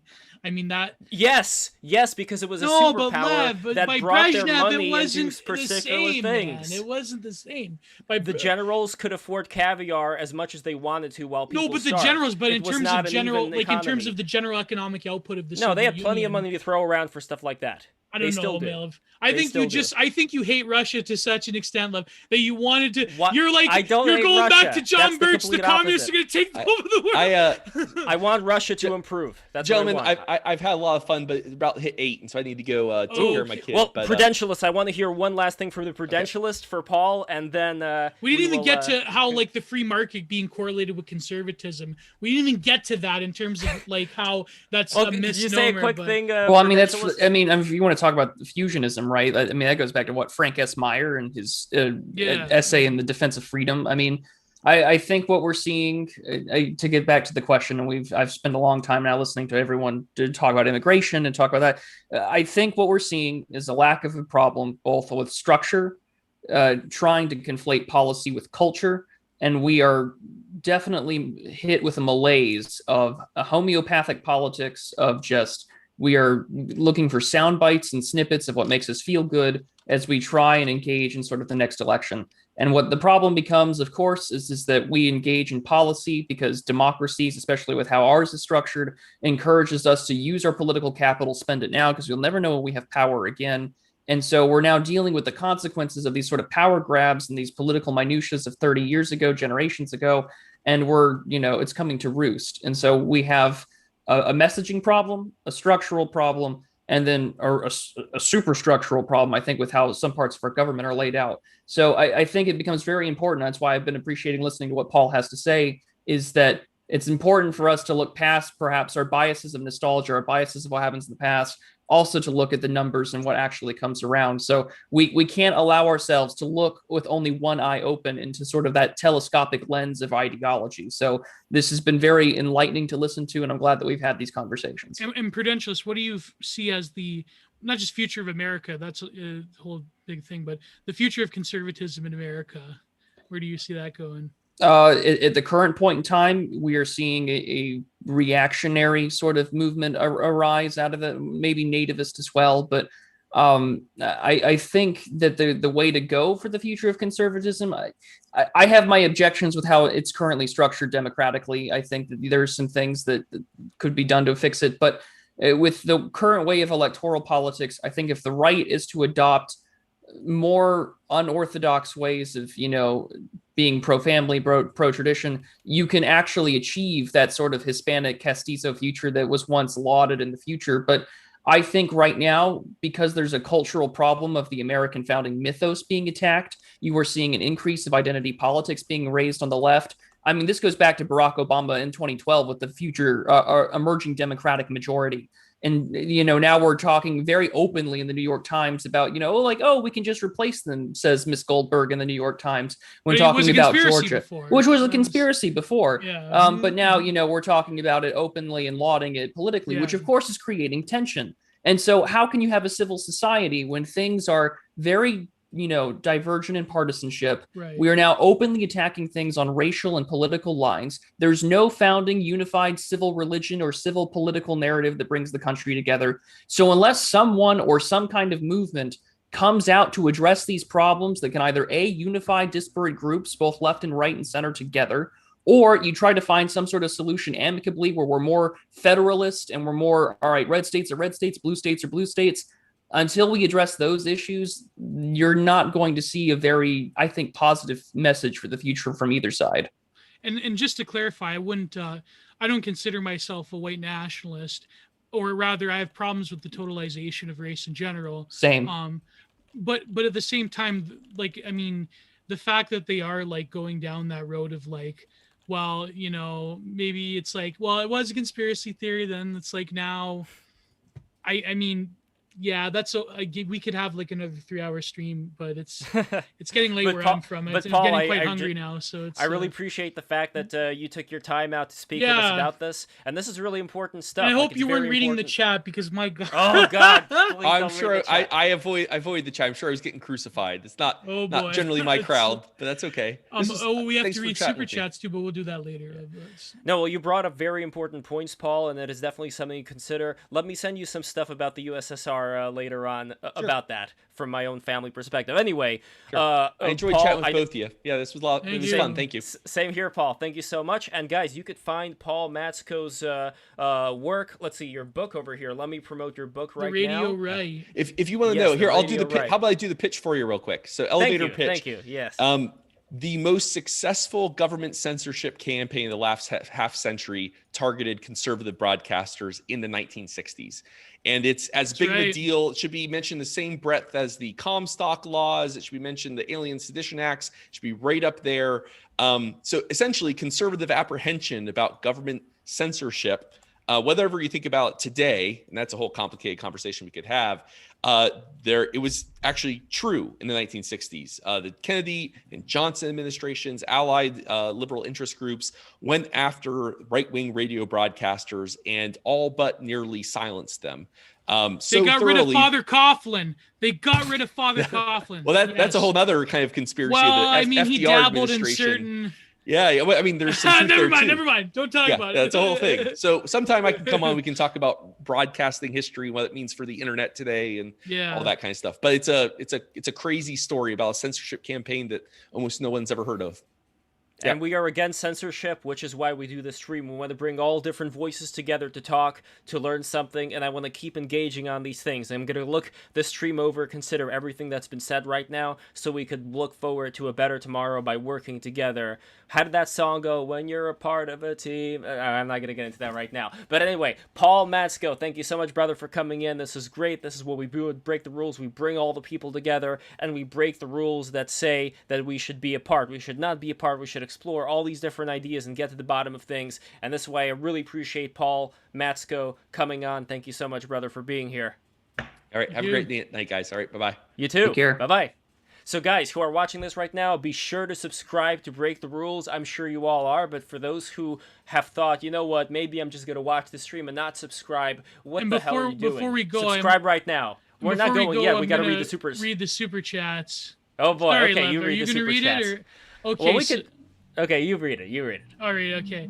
So this one is I can't see. I can only see the $20 one for some reason. Okay. Now, I have it right here. I'm going to read the super chats. 1 second, everybody. Subscribe, patreon.com. You know the drill. Hold on. Okay, so Streamlabs. See, I have the dashboard we tried to get here. we tried to get some blood sports going, but that was a good back and forth. Here we go. Okay, Super Iron Bob. This is like a Super Iron Bob marathon. The amazing Super Iron Bob. I mean, this is just... I cannot believe what I am seeing here. Super Iron Bob, you are the MVP. You are the GOAT. Okay, so here we go. First one. No need to read on air. Okay. No, it's okay. Mitt Romney is a perfect symbol of what's wrong. He's an elite who maintained his value by selling out to the American people. Yeah. Another $5. Repeal the 17th. Always and always repeal the 17th. The capture of the Senate to lobbyists and PMC. Okay, for those who are not American, what is the 17th Amendment? The direct election of senators. Oh, shit. Okay, yeah, get rid of it, man. Yeah, because it used to be the state legislatures would vote and appoint whoever would be the senator. And yeah. It was far more indirect democracy, and now it's been... You can argue by making it direct democracy and direct election by the population that the state interests of the actual U.S. states are no longer being represented, because that was originally their job, was sort of that patrician state interest, state rights thing. And of course, you get that sort of post-Reconstructionist, early 20th century adoption that, well, we are the United States. The United States was, United States were. And to me, I think that fundamentally erased a lot of small state interests. So now, Delaware, Connecticut, these smaller states, I think it virtually had any sort of industrial and agricultural interest wiped out virtually overnight. And what like, it was a big thing during the Ron Paul days, but the whole secessionist thing, I mean, I remember there was such like a crazy like media pushback. Like I remember Judge Napolitano going on, what was it, like Colbert Report or whatever, and like they had some like the academic people, and they're all like go at once, no, it's not real, it's terrible. But it seems that people are more comfortable with that idea now, secessionism. I don't know. I mean, I think Nick Land said it best when he talked about it in The Dark Enlightenment, that the most fundamental sort of like Anglo-white Western culture thing is like the idea of spatial exit. Yeah. So physical, like just separation from a problem. I mean, that's great and all, but like exit in the United States died after the Civil War ended and the South lost. The idea of secession will not happen. And my issue, I think, with a lot of people who articulate for Balkanization of the United States is like, congratulations, you're advocating for the dissolution of the Soviet Union. And we all knew how that turned out. And no way in hell, right, is the rest of the world going to let America balkanize when it's like the second most nuclear armed state, the enforcer of global trade. I mean, all that you're doing is inviting international intervention. An interesting thing that I learned China recently would take over, is that like, I don't know, like Florida and California. An interesting thing that I learned recently is that after the fall of the Soviet Union, the American government actually allowed, even though they could have not, like they could have restricted this fully, but they allowed the Russians to keep their nukes. Well, I mean, there's a whole lot, and I'm actually going to be doing a discussion on this on my channel one of these days, is about sort of the dissolution of the Soviet Union, because like there is so much the United States promised, and then there was so much we reneged on, and like a big chunk of the reason why the United States-Russian relations are so frosty as they are is because we went back on our word. We pretty much entered, all of their iridescent territorial claims with NATO and EU expansion. And we've essentially told Russia, like, you're either with us or against us. And oh, by the way, anytime that you want to like expand or have any sort of geographical buffer state, we're going to get involved and set up a color revolution in that country and make them pro-West. And it's such a nightmare. We're going to get into that. And I think for that, we're going to have people from the Czech Republic coming in here, people from Poland. I would really love for you another thing to talk too, with them, get a different angle on that whole particular thing. Because I see the way you're looking at this, but yeah. No, another thing too, people don't realize is that when the Soviet Union dissolved, literally hundreds of thousands, if not millions of people pretty much died or was erased or were put in camps after the sort of the robber barons of the like ultra capitalist Soviet like Tsar class, they oligarch class, they basically shipped off all of like small munitions of like the Soviet Union to the third world. And you have like Liberia and the Congo and other places, all of them gathering, or in the Middle East, all of them like basically retaining the Soviet like crumbling, aging Soviet military hardware. And like literally hundreds of thousands of people have died as a result of these conflicts that nobody cares about in the West, because we like to believe that, like, I mean, it's true. The 90s were like utopia in North America and in a lot of Europe. If you were in Eastern Europe, but through the rest of the world, the 1990s were a fucking hellhole. They should have looked out for that. Because of those Soviet arms, right? They should have looked out for that, but at the same time, the United States did give aid to Russia, much of which was taken by Putin and his cronies from the St. Petersburg Putin Harbor. stopped the flow of those arms because he had to give it to I'm not talking about arms. I'm talking about aid people right that now. he knew were going to keep things cool, because Putin... No, I'm not talking about arms. I'm talking about food. I'm talking about chicken legs. No, because and other foodstuffs. Yeah, but Putin nationalized a lot of those, and he stopped those oligarchs. What nationalized? He was reselling these things. He stopped a lot of those oligarchs from fucking over poor people. They were supposed to go to the people. No, the aid was supposed to go to the poor people, and Putin stole the aid from the poor people. Okay, listen. Putin knows what he's doing. Okay. He knows. Anyways, let's move on. Okay, yes. We're never. Okay. Anyway, what I wanted to get to here. Pootler. Yeah, fucking Putin again. Okay, shout out to my good friend Pootler. Next super chat over here from Super Iron Bob, $5. If the past was where America hadn't sold itself to other countries, then the past must be pulled back. Boomers. So this is interesting. Like with the selling to the other countries, I really wanted to try as hard as I could to get to something with Paul as far as like some common understanding of what exactly are these people who are Trump supporters talking about with the selling of the country. Like, can we acknowledge both, like, regardless of different views, like what these things were? He mentioned NAFTA, that was one of them, but there didn't seem to be that much else.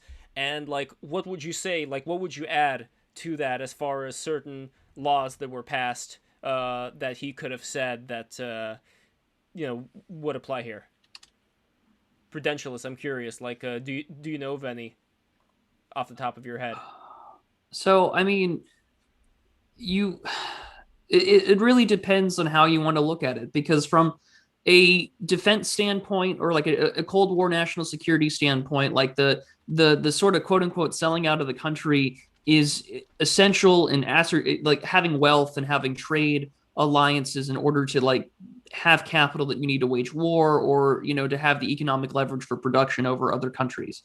On the same time, however, like immigration is still a valid point to raise, and I think my issue with his premises is like, well, they'll just be in other countries. Yes, they'll be in other countries, but those other countries don't have the financial or capital means to have like development or growth or the technologies that we do. So I felt like it was very shaky, and I was trying to push him on that, but I could see where he's coming from.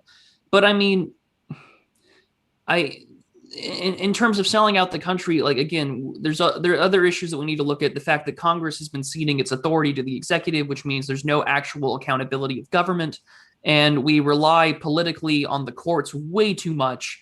there's a variety of issues. Again, like we said at the very beginning, it is so multifaceted. You can't point to exactly one thing and say this is the root cause of all of our problems, because it's incredibly reductive. And do you think they're going to expand the courts? I mean, holy, oh my God. Okay, so here's the thing, and I'm kind of like in the fact that we're the other panelists aren't on, so I don't have to worry about getting them in trouble or anything.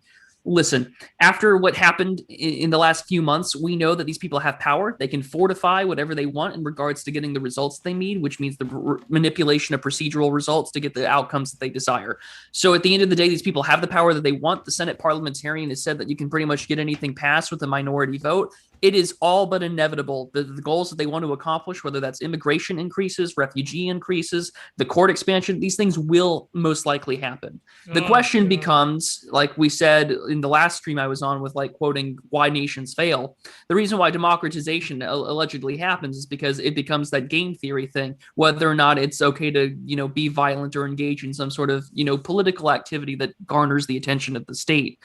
I don't know what will happen when these things get passed, because you have a media and political apparatus of the GOP establishment that is like, no, what happened was totally fine. Everything that's going on is totally fine. Like, just be the happy, controlled opposition that they are, where they'll impotently wag their finger and say, you've gone too far this time. So I don't know. They keep getting away with it. Yeah, well, exactly. And that's what they do. And that's my biggest complaint about the right. They're the kayfabe heel, pretty much. Well, yeah, and it's just like, congratulations, we're not getting anything accomplished. So if you were in the position of being like a leading member of the GOP, you would say like those things that you mentioned right now, these are the things that we have to repeal, and this is not something that I really heard talked about at all from people, like not even from Trump. So that may be what's needed. Like we don't really have somebody like that to talk about it. The problem was the way that Trump even framed it as like, these things aren't very easily legislated away. Like, I mean, as much as you could admire like the symbolic things of like, let's have like traditional architecture. I don't know, maybe you get Wrath of Neon to go there and like design the state building, which I think would be amazing. But realistically, I mean, there's ways around it. Even just the legislation of like, we're not going to teach critical theory in American government programs among like bureaucrats. I mean, that type of stuff is like Biden, that was like the first thing he did was get rid of those things, because it's just, it's the same thing. It's like the Sargon, like, let's suspend critical theory courses until we know what's going on.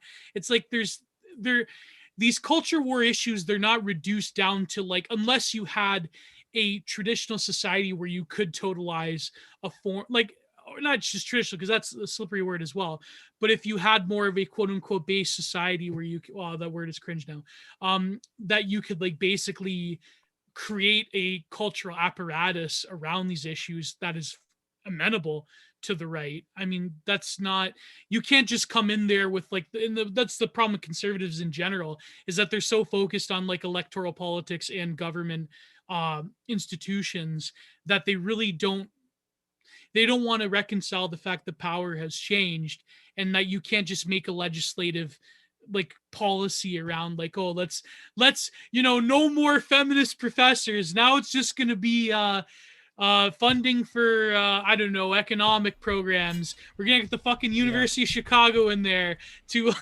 structure the. No, the University of Chicago isn't that conservative anymore. No, the only way like, now. What are you gonna do? The only way now is to go art of war mode, and like I've always make reparations great again. And like look at this comment from Mongoose Man, who says, "I want Geo so bad. If only it was Mongoose Woman, right?" I know, that's too bad. But anyway, I really think that, and look, I respect the chat, but I do want to say that the chat is very much, or the general mood is very much, I'm gonna face them head on. My whole thing is, again, let's get a little bit more art of war here as far as solving the societal problems that we see. Not everything has to be blabbed about out loud. Certain things can be done in a much more nuanced and silent way. Because again, like a lot of the radical leftists, they're like, they pick up certain signals, they pick up certain words, they run with them, and all of a sudden you have all of them saying, oh, Donald Trump, fascist, KKK, go away. And my whole thing is, if some No fascist politician were to come in USA. there, yes, No exactly, Trump. No, I kind of love catchy. those chants, man. So if some politician were to come in, Hey, hey, understand ho, ho. the shitty situation we are in right now, and if their goal was actually, okay, the goal is to do what the Prudentialists said. The goal is to get rid of A, B, and C. How am I going to do that? Am I going to announce it to the whole world? Fuck no. I am going to, because I'm smart, I'm going to do it in a different way. And I think this is the one thing that I wish you people would fucking get. This is how you do it. You have to do things surreptitiously. You cannot do things out in the open to get your goals accomplished, because when people react to any kind of stimuli, any word that you happen to say, they're going to be like, oh my god, how could he say that? You know, even if that's not what you meant. People twist words around. So my whole thing is, again, if you want to have a better society where we're able to go to the stars and all that, I want that too. And my way, as I think is a smart person's way, is to, you know, figure out what the goal is and then do what it takes to get to that goal. I really wish you people would pay attention to that, but I love you nonetheless. Well, you can't hold on. I mean, like, you can't counter signal towards your opposition, because all of that does is make you a very large target. And so you'll hear from a lot of us on the dissident side, like, listen, you can't go out head on and be rah, charge the enemy at the gates, charge the light brigade, because all that's going to do is either get you Waco'd or have the FBI knocking at your door, especially now because the security state is being weaponized politically. You can counter signal to others on the right? Like, you can counter signal to Charlie Kirk or Tucker Carlson, people in the mainstream, because you should be pushing them in the direction that you want. But you have to do it in a way that tells those in power. So like the sort of Pareto principle kind of deal. If you want to get elites on your side, you need to create a reason for the elite class to hedge their bets against the current governing ideology. Because until you have accomplished that, you're thrashing. And the logic, and that's the thing, the logic of the way in which so many aspects of Western society are structured, even just around capital. I mean, the sort of incentive for them to again bring in people from the third world rather than replacing like the, you know, traditionally native stock of any society. Like the bourgeois family was murdered by capital for a reason. And so the logic there is very hard to sort of like dissuade Cthulhu from swimming left, because it's very advantageous to Cthulhu itself, right? So I have some thoughts on the whole Cthulhu thing that I think I'm please still working out, though. Like, everyone thinks it's like, oh, Cthulhu always swims to the left, and I'm like, well, maybe it's not just Cthulhu. Maybe it is a school of fish that are swimming in the formation of a Cthulhu.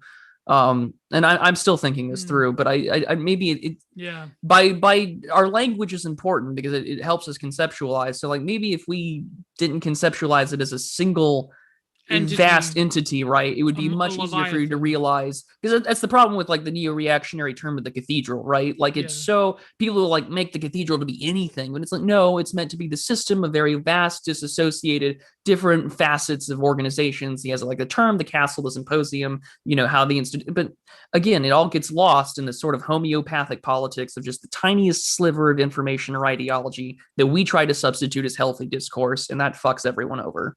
You know, I wish Molbug would have read my my article back in the Thermidor magazine days. My one article, the Foucauldian Cathedral. I wonder if he read that. That would be quite interesting. Well, I mean, maybe eventually he's. I mean, eventually he'll interview again. He's writing again. My sympathies to the Arvin family, but I mean. If once he ever gets back on the sort of interview podcast train again, I mean, you should just spam that article every chance you get. I should, yes. And by the way, we have a comment here, and I want to get to more of the Super Iron Bob super chats. That's so interesting, by the way. His name is Super Iron Bob, and he sends super chats. But anyway, Francis Ventura said over here, Nick Fuentes has done everything to change things, but what has he really done? That in itself is debatable. See, this is my whole fucking point. Okay. Whole fucking point. But here's Nick the thing. Fuentes is a premature ejaculator for his own goals. And yes and no. Even if my goals don't ahead. Go ahead. Yes and no. So like, yes, like I mean, like the whole thing is that Nick Fuentes and that sort of America First movement to me is Gen Z picking up a dusty old copy of like Death of the West by Pat Buchanan, right? Yeah. Suicide of a Superpower. Suicide of the West, Suicide of a Superpower by Pat Yeah. Buchanan. Like, okay, great. The Zoomers are reading Pat Buchanan. That's fantastic.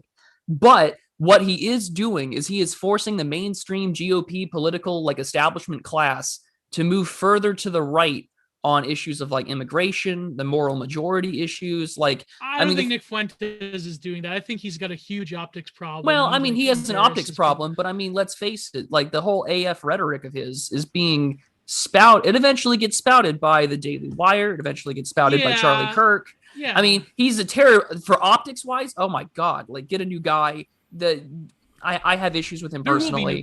There will be new people. Well, but 2 points over here. First of all, like I think what you and Oren McIntyre are doing on YouTube is far eclipsing anything Nick Fuentes has done. And I'm not just saying this because you're my friend, but I think okay. Here's the thing: when it comes to rhetoric, when it comes to getting Zoomers focused, I think Nick has done some good. And this is me putting aside my personal bias against him and the fact that he fucking blocked me on Twitter, but for going after his Janny Clips guy. But Janny Clips, no, my personal hatred aside, I do think that when it comes to a wider audience of Zoomers, then yes, he's done very good. But I do think, unironically, that there are smaller YouTubers who are doing, in terms of meat and potatoes political theory, who are doing much more interesting and better things. It's just a matter of those larger, lowest common denominator people getting to the Prudentialist, getting to Endeavor, getting to Oren McIntyre, getting to, well, I mean, they've already gotten to some extent to Morgoth, getting to Giant Geo, Giant Productions on YouTube. Yeah, but I mean, people that watch Fuentes, I don't think they're going to care about art theory that much. Well, I mean, that doesn't that come down to the fundamental problem of just liberal democracy, is that requires you to create a big tent. Yeah, that's true. Yeah, and the problem with the Big Ten today is that somebody like Fuentes and others, when they have Gio hates opinions, Fuentes for not being 100% Italian. Oh, that. when they have certain opinions that they end up adopting over time. My whole strategy when it comes to doing things in a much more, let's say, not vocalizing every single fart that comes out of your mouth way, one reason why I say that is for the sake of people just being smarter about the way they would go about accomplishing any goal in life. But the second point is that once you calm the fuck down, you end up leaving room open to you not being right. And maybe you're going to be, and I always say you're going to be uncomfortable for a while, but my whole point is that I honestly think that, and I keep saying it, and I will keep fucking saying it every single stream, because this is what I truly believe, that Geo and the Prudentialist, I love both of you, you are here, I still think that you are going to be students for a long time, up until, like, you're still going to be students when you're 80, but the point is that the people who you are right now, the opinions that you hold, I doubt that you or all the people in the chat, except for the ones that get paid by the Russians, but anyway, I doubt that you are going to have the same opinions you hold right now in like 5 years from now or 10 years from now. Someone's belief... That's true to an extent. Well, that's true to an extent, right? Like if you were to ask me what my politics were like 5 years ago, I'd be very much more like Paul and very more libertarian and very more Rand Paul supporting in the primaries. And it wasn't until really, I moved to a much more redder part of the country. I'm in a far more rural part of the country where my politics definitely shifted. And I had a lot more free time on my hands to start reading up on theory and more esoteric work and not so much mainstream. I put down the Council of Foreign Relations subscription and I started reading Spengler and Moldbug, and things change, right? So you're absolutely right. People's politics do change. But I hope I'm always a student, because if you're not thinking and if you're not learning, I think you're dead. But yeah, I also think you have a very valid point. Like I think I wrote that to you before. Cloud has a lot to do with it too. The fact that we get so many people in chat that agree with everything you guys are saying, I think that's a handicap. I really do. Oh, I 'Cause agree. I don't know. I mean, it's nice to have an audience that will back you up, and it's nice to have Yeah. clout. I mean, like, I just started doing this in October of last year after years of growing up listening to content creators and stuff. And I mean, like, Sargon got me through college, and so I mean, like, I've been in the internet time frame that wrong. I'm only We laugh, 25. but I listened to him too. gotta admit. I love the Garden Gnome of Swindon, even now. But Sargon, like, I think, you know what's funny? He goes through periods of people like despising him, but I think like people, they have like almost this weird recognition of him. He's like, out of all of the grifters that have destroyed themselves of the Gamergate era, he's like, okay, he did destroy what's the fucking, we don't even know the party anymore. The Brexit party. He kind of helped destroy Patreon to an extent. Yeah. No, it wasn't Brexit. It was man, what was it? UKIP. Oh UKIP. my god, I can't believe I forgot it. But And- see, and he he so got, thoroughly destroyed UKIP that nobody even remembers. And he got hit. He got slapped by UKippers. Get Yeah, it? but the fish. no, but the point being is Yeah. that I think Sargon, out of all of them, he's managed to like stay at a certain level without totally getting destroyed like people that have come before and after him, which is really weird. I mean, And I'd love to have Sargon on one day, but go ahead, Prudential. But no, what I was also going to say is like he's also sort of the best argument that you can make right now for parallelism.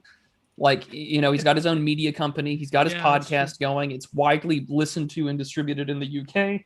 And I mean, him and then the academic agency from Academic Agent, like, way to go. Like, those are the steps that the right needs to be taking. Oh yeah. So we have another super chat from Super Iron Bob. Paul, wait, oh no, there's more over here. Okay, so boomers have no idea how hard they shut the door behind them on the creation and maintaining of wealth. And another $5 super chat from Super Iron Bob. 1960s Immigration Act says this story is wrong. So that's back when we were talking about immigration. Another one's $5. I'm going to have to calculate the totals here. This is amazing.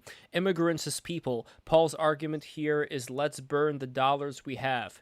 I refuse to accept burning out human lives.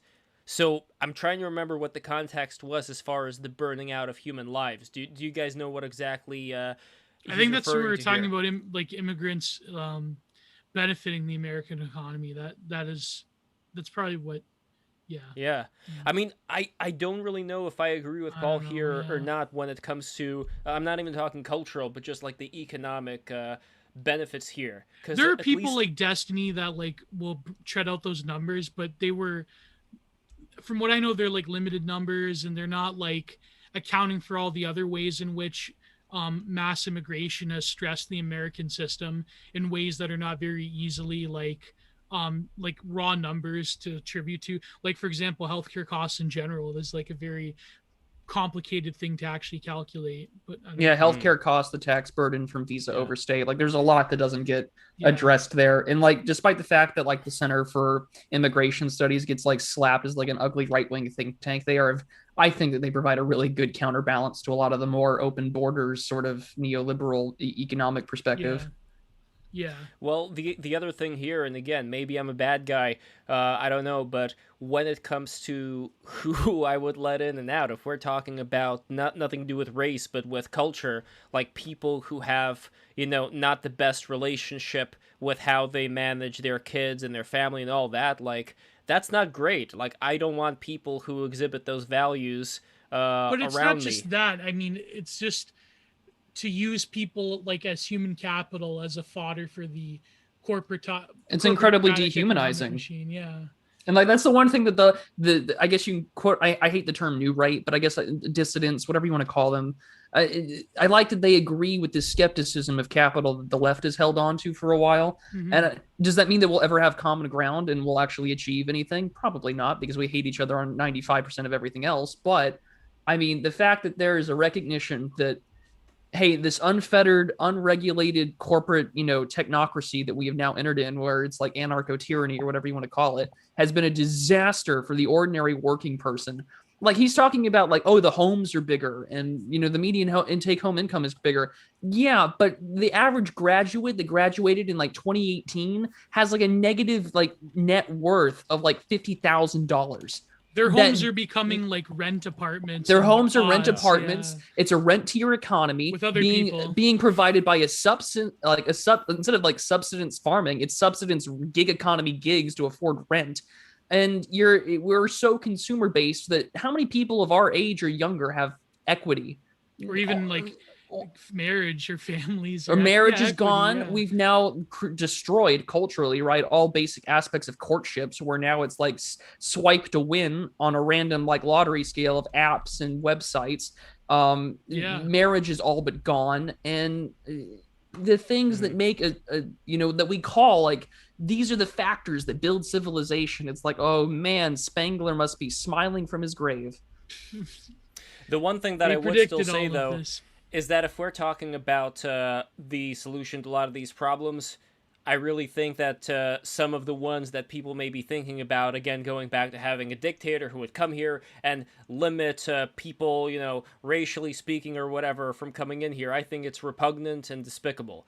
And my whole thing is, if somebody gets to a certain level, then they could come in. And if they're not at that level, then they can't. But having somebody discriminating against somebody based on things that they have no control over, as far as like, I was born, in this place and this is what I look like, but as far as what I'm able to bring to the table, that's not even talked about. This is again why I say that in Imperial Russia, the Jews were not complaining that the subjects were too hard. That wasn't the problem. Alex DeLong, Canada's an atrocious failure. Yes, and it's getting worse, and America's getting better while Canada only gets worse. And it's because we're run by incredibly incompetent people that don't know what they're doing. But besides that, I forget what Spangler said.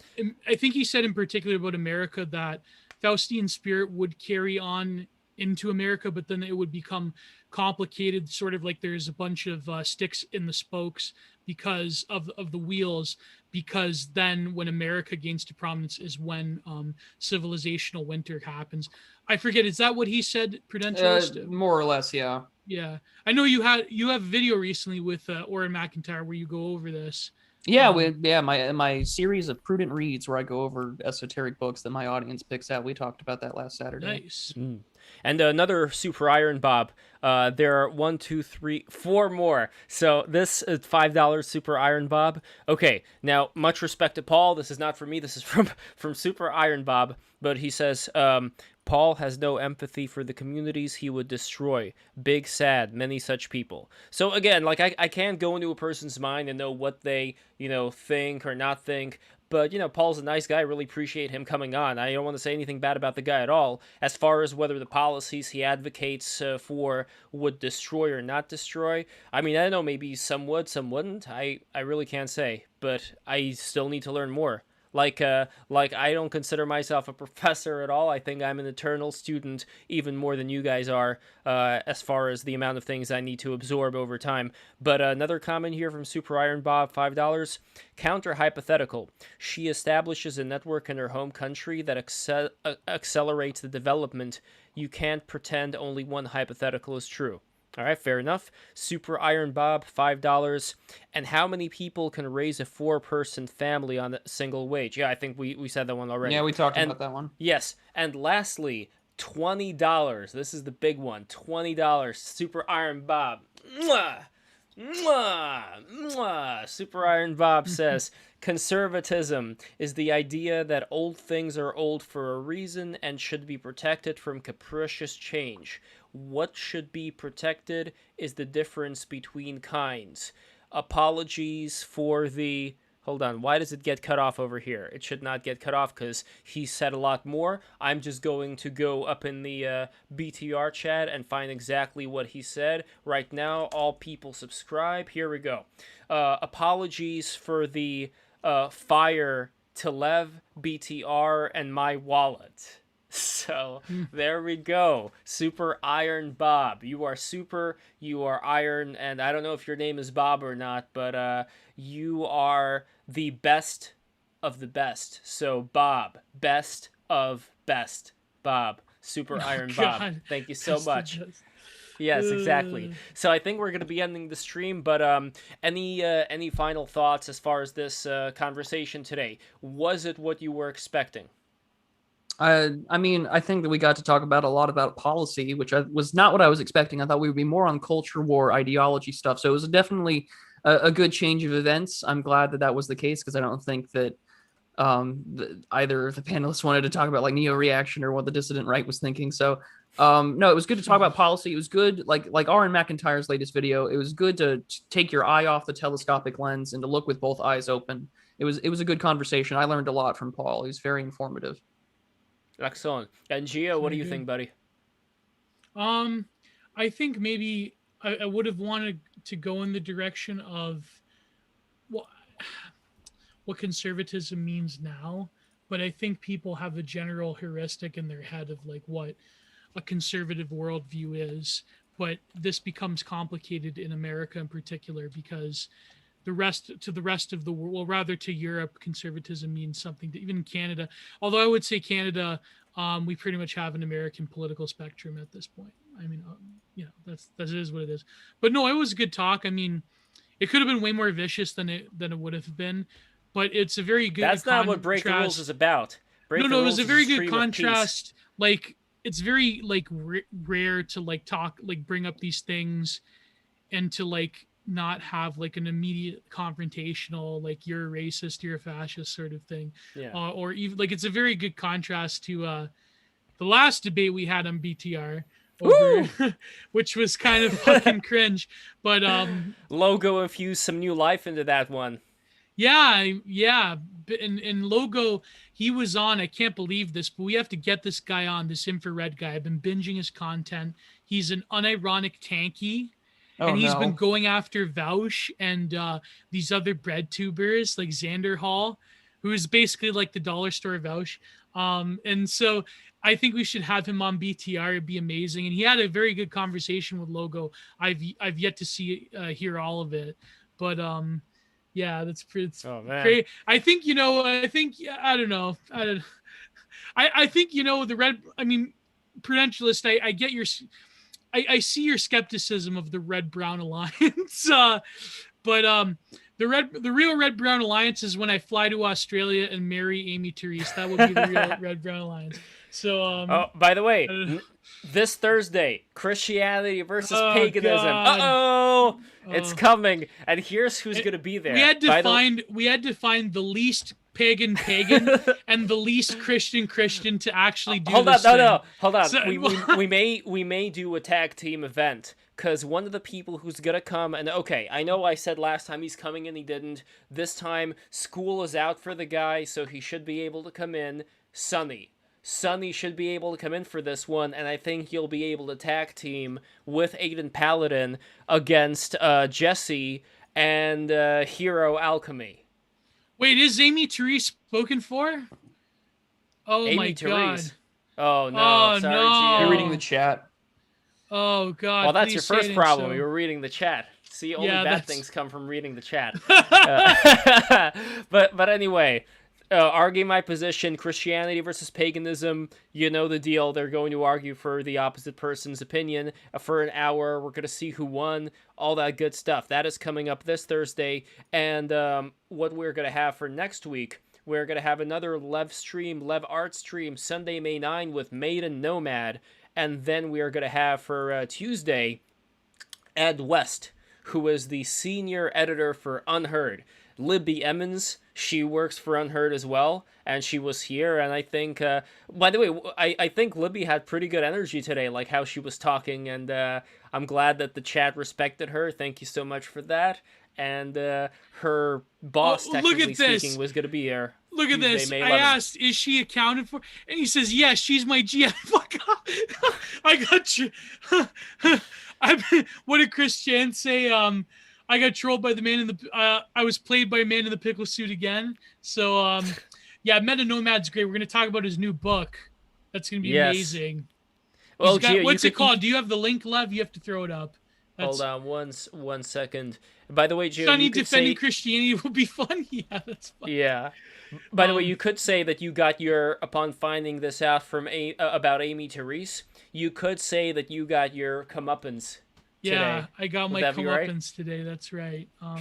Yes. Another Christian terminology. Here is the link. Exiting Modernity. by James Ellis, aka I have his other book on Meta Nick Land, Nomad. right? Let's write it here. Yeah. You know, This we book, should. it's on Nick Land. It's called a methodology of possession. It's really scary and creepy, and no, it's a great read. Yeah. It's his own personal analysis of the Atlantean corpus. So But by it's the a way, good read. Jay Ross says prediction: Sonny will make Aiden cry. They're on the same fucking team. They're on the same team Apparently, Aiden during the Palin's a debate. pagan. I never knew this, but it's Yeah, she is. She is a pagan. So there we go. No, I think they're gonna get along great. And by the way, you know who else gets along great? When we have more people on our Patreon, and we got 2 new patrons last night. Amazing, incredible, and they are of the percolator status, and we got to get more people in. Percolators and above. So $5 percolator status gives you all the hidden stuff in our Discord. And here, guys, I'm gonna level with you. What you're seeing here right now on BTR, this is the tip of the fucking iceberg as far as how much it takes me to put this all together. The weeks and months it takes me to find the guests, to prepare the segments, all that, and I want to keep doing it. But the only way that I can keep doing it and not have to get another job is with your support. If you grow this, if you invest in BTR, right now, become a patron right now, this instant, I am telling you that this thing is going to take off. We're going to have more of these conversations. Fuck Real Time with Bill Maher. We're the new Real Time with Bill Maher. Okay? This is it. It's happening. That's it's the first changing. one that popped into your head, not something smaller, love. Yes, that's the first one. I'm not aiming small. I'm aiming big, just like my big hog full of vril, ready to fuck the media landscape with my energy, with my Gundalini. All thanks to you people. All thanks to you, Kundalini, beautiful, oh my God. lovely people. I love you so much, and we have a lot of work to do. This is the very start. This is the beginning of our journey. A lot of your exciting journey guests. And my journey. Yes, lots A lot of of exciting people I guests. do want to bring on as well. So we'll And see. that includes the people from Who Up Pod. That is happening pretty late, 9 p.m., very late time, Thursday, May 13th. Why? Because I have a National Arts Club online event with Alexander Bard on Thursday, May 13th. And Sunday, May 16th, I think we may have Noah Hugbox for the left stream. Then we have Future Governance stream coming up Tuesday, May 18th. And that is going to be with Prudentialist. You're coming back for that. And it's going to be, this is going to be a fun one. So we have Garrett Jones, who wrote the book, the Geo you're reading right now, 10% Less Democracy. And we are going to have Mark Terrell, who I met on Clubhouse, wonderful guy. He is the founder of Undavos, author of Scaling, educator and strategist, IPO 2006, World Economic Forum tech pioneer 2008. We are doing it. We are doing it. We are doing it. This is what we bring. This is what we bring to the people. And $20 patrons are going to get beautiful magnets created by my father. You've seen the Definitely Legit magnet. You've seen how good that looks. Let me load it up real quick right now. While I'm loading the Definitely Legit magnet, Geo, take it away with the shout-outs. All right, shout-outs to the chat. Who do we got here, engineer? That comes from a ghost from True Capitalist Radio. So as always, we have Alex DeLarge, Al C, who just trolled me, Buff, Scum-Sucking Slimer. God, I love that name. I hope they change their names to troll us like they did with Ghost. Like they'll say like a Geo is communist or something like that. Mark Miller. I can't read that acrylic name. Wait, maybe I could. Bulat Usmanov? Yeah, it's the acrylic one. Super Iron Bob is always great patron of ours, great contributor. Moral Outrage Prophet. I love that one. I love that name. Who else we got? Of course, always Jules P. Hamilton, Francis Ventura, Elliot C, J Raz, Machas, and we got Elliot C. And who else do we got? Yeah, that's we also have other people on Twitter, but that's yeah. I think we had Gomer in here as well, and we also had Godward Podcast Radio and Apafada. Apfada. I thought that could be something else. We could bring the Intifada to the online landscape. Oh man. So I'm still actually looking for the spinning version of the Definitely Legit magnet. I believe I have it somewhere over here. But let me just no. I am gonna. Are there any more names, Geo? Okay, if there are no more names, That's all Prudentialist. I can see. Any final words, my friend? Incrementalism and its apathy towards acromentalism inevitably leads towards absolutism. So it's important that we draw our lines in the sand when it comes to conservatism in regards to the subject matter. And thanks for having me on as always. And if I get a chance to shill, do let me know. Oh, please show right now. Then yes, thank you. Wonderful. So as soon as you guys get off with this stream, head over to my channel. I do have a video that is coming out right now called Going Observations on What to Do Going Forward. It is a list of strategies and observations that dissidents should use in regards to what is dealing with our current political environment. You should definitely go watch that video. It's brand spanking new. It's fresh off the stream. And as always, come by my channel every Sunday. We talk about international relations and geopolitics. That's the Sunday stream. And I'm always going to be trying my best to grow and expand. So if you're interested in a sort of neo-reactionary voice who's also got his opinions on other things and reading all sorts of stuff, by all means, stop on by. I'm on Twitter at 2bprudential. I have a subscribe star, Telegram. You can find it all at my channel's description. And I also have a new video I'm working on for this week where I break down this meme era graph, which is kind of bottom of the barrel content, talk about memes, but it's pretty good. I'm going to talk about how we're seeing this sort of weird like post irony new sincerity vibe with meme culture. So that'll be ready soon. I just have to edit my voice and then we'll yeah. But go to Prudentialist's channel. I'm listening to his a lot of his content lately, so it's been quite special. Sorry, I'm my brain is turning off. I have to go eat dinner, so it's really. Is this the end of the stream, Lev?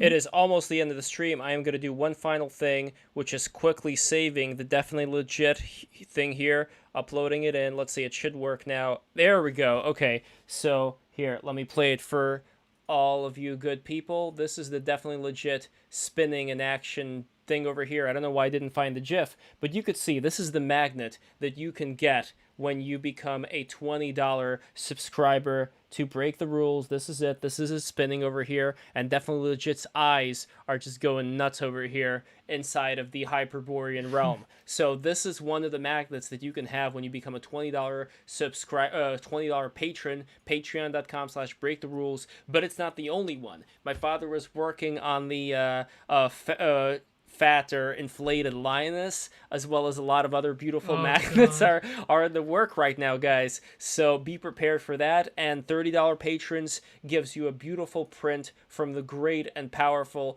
Giant Geo. It is a very beautiful print. Let me load it up for everybody to take a look at over here.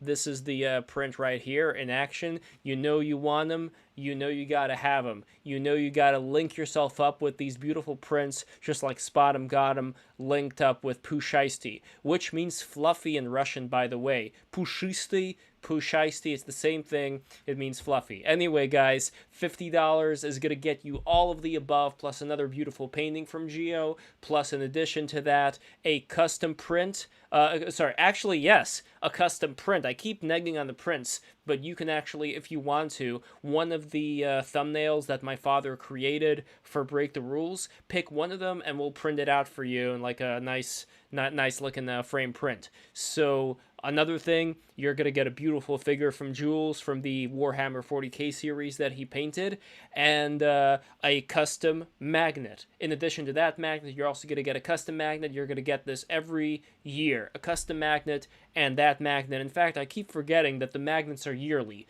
If you stick around and be a patron, you are going to get a new magnet every single year, and also all the patrons are going to get all of these episodes in an MP3 format to listen to before anybody else does in their private RSS feed. So there we go. This is what you're getting. Become a patron right now. We gotta grow thanks to your help.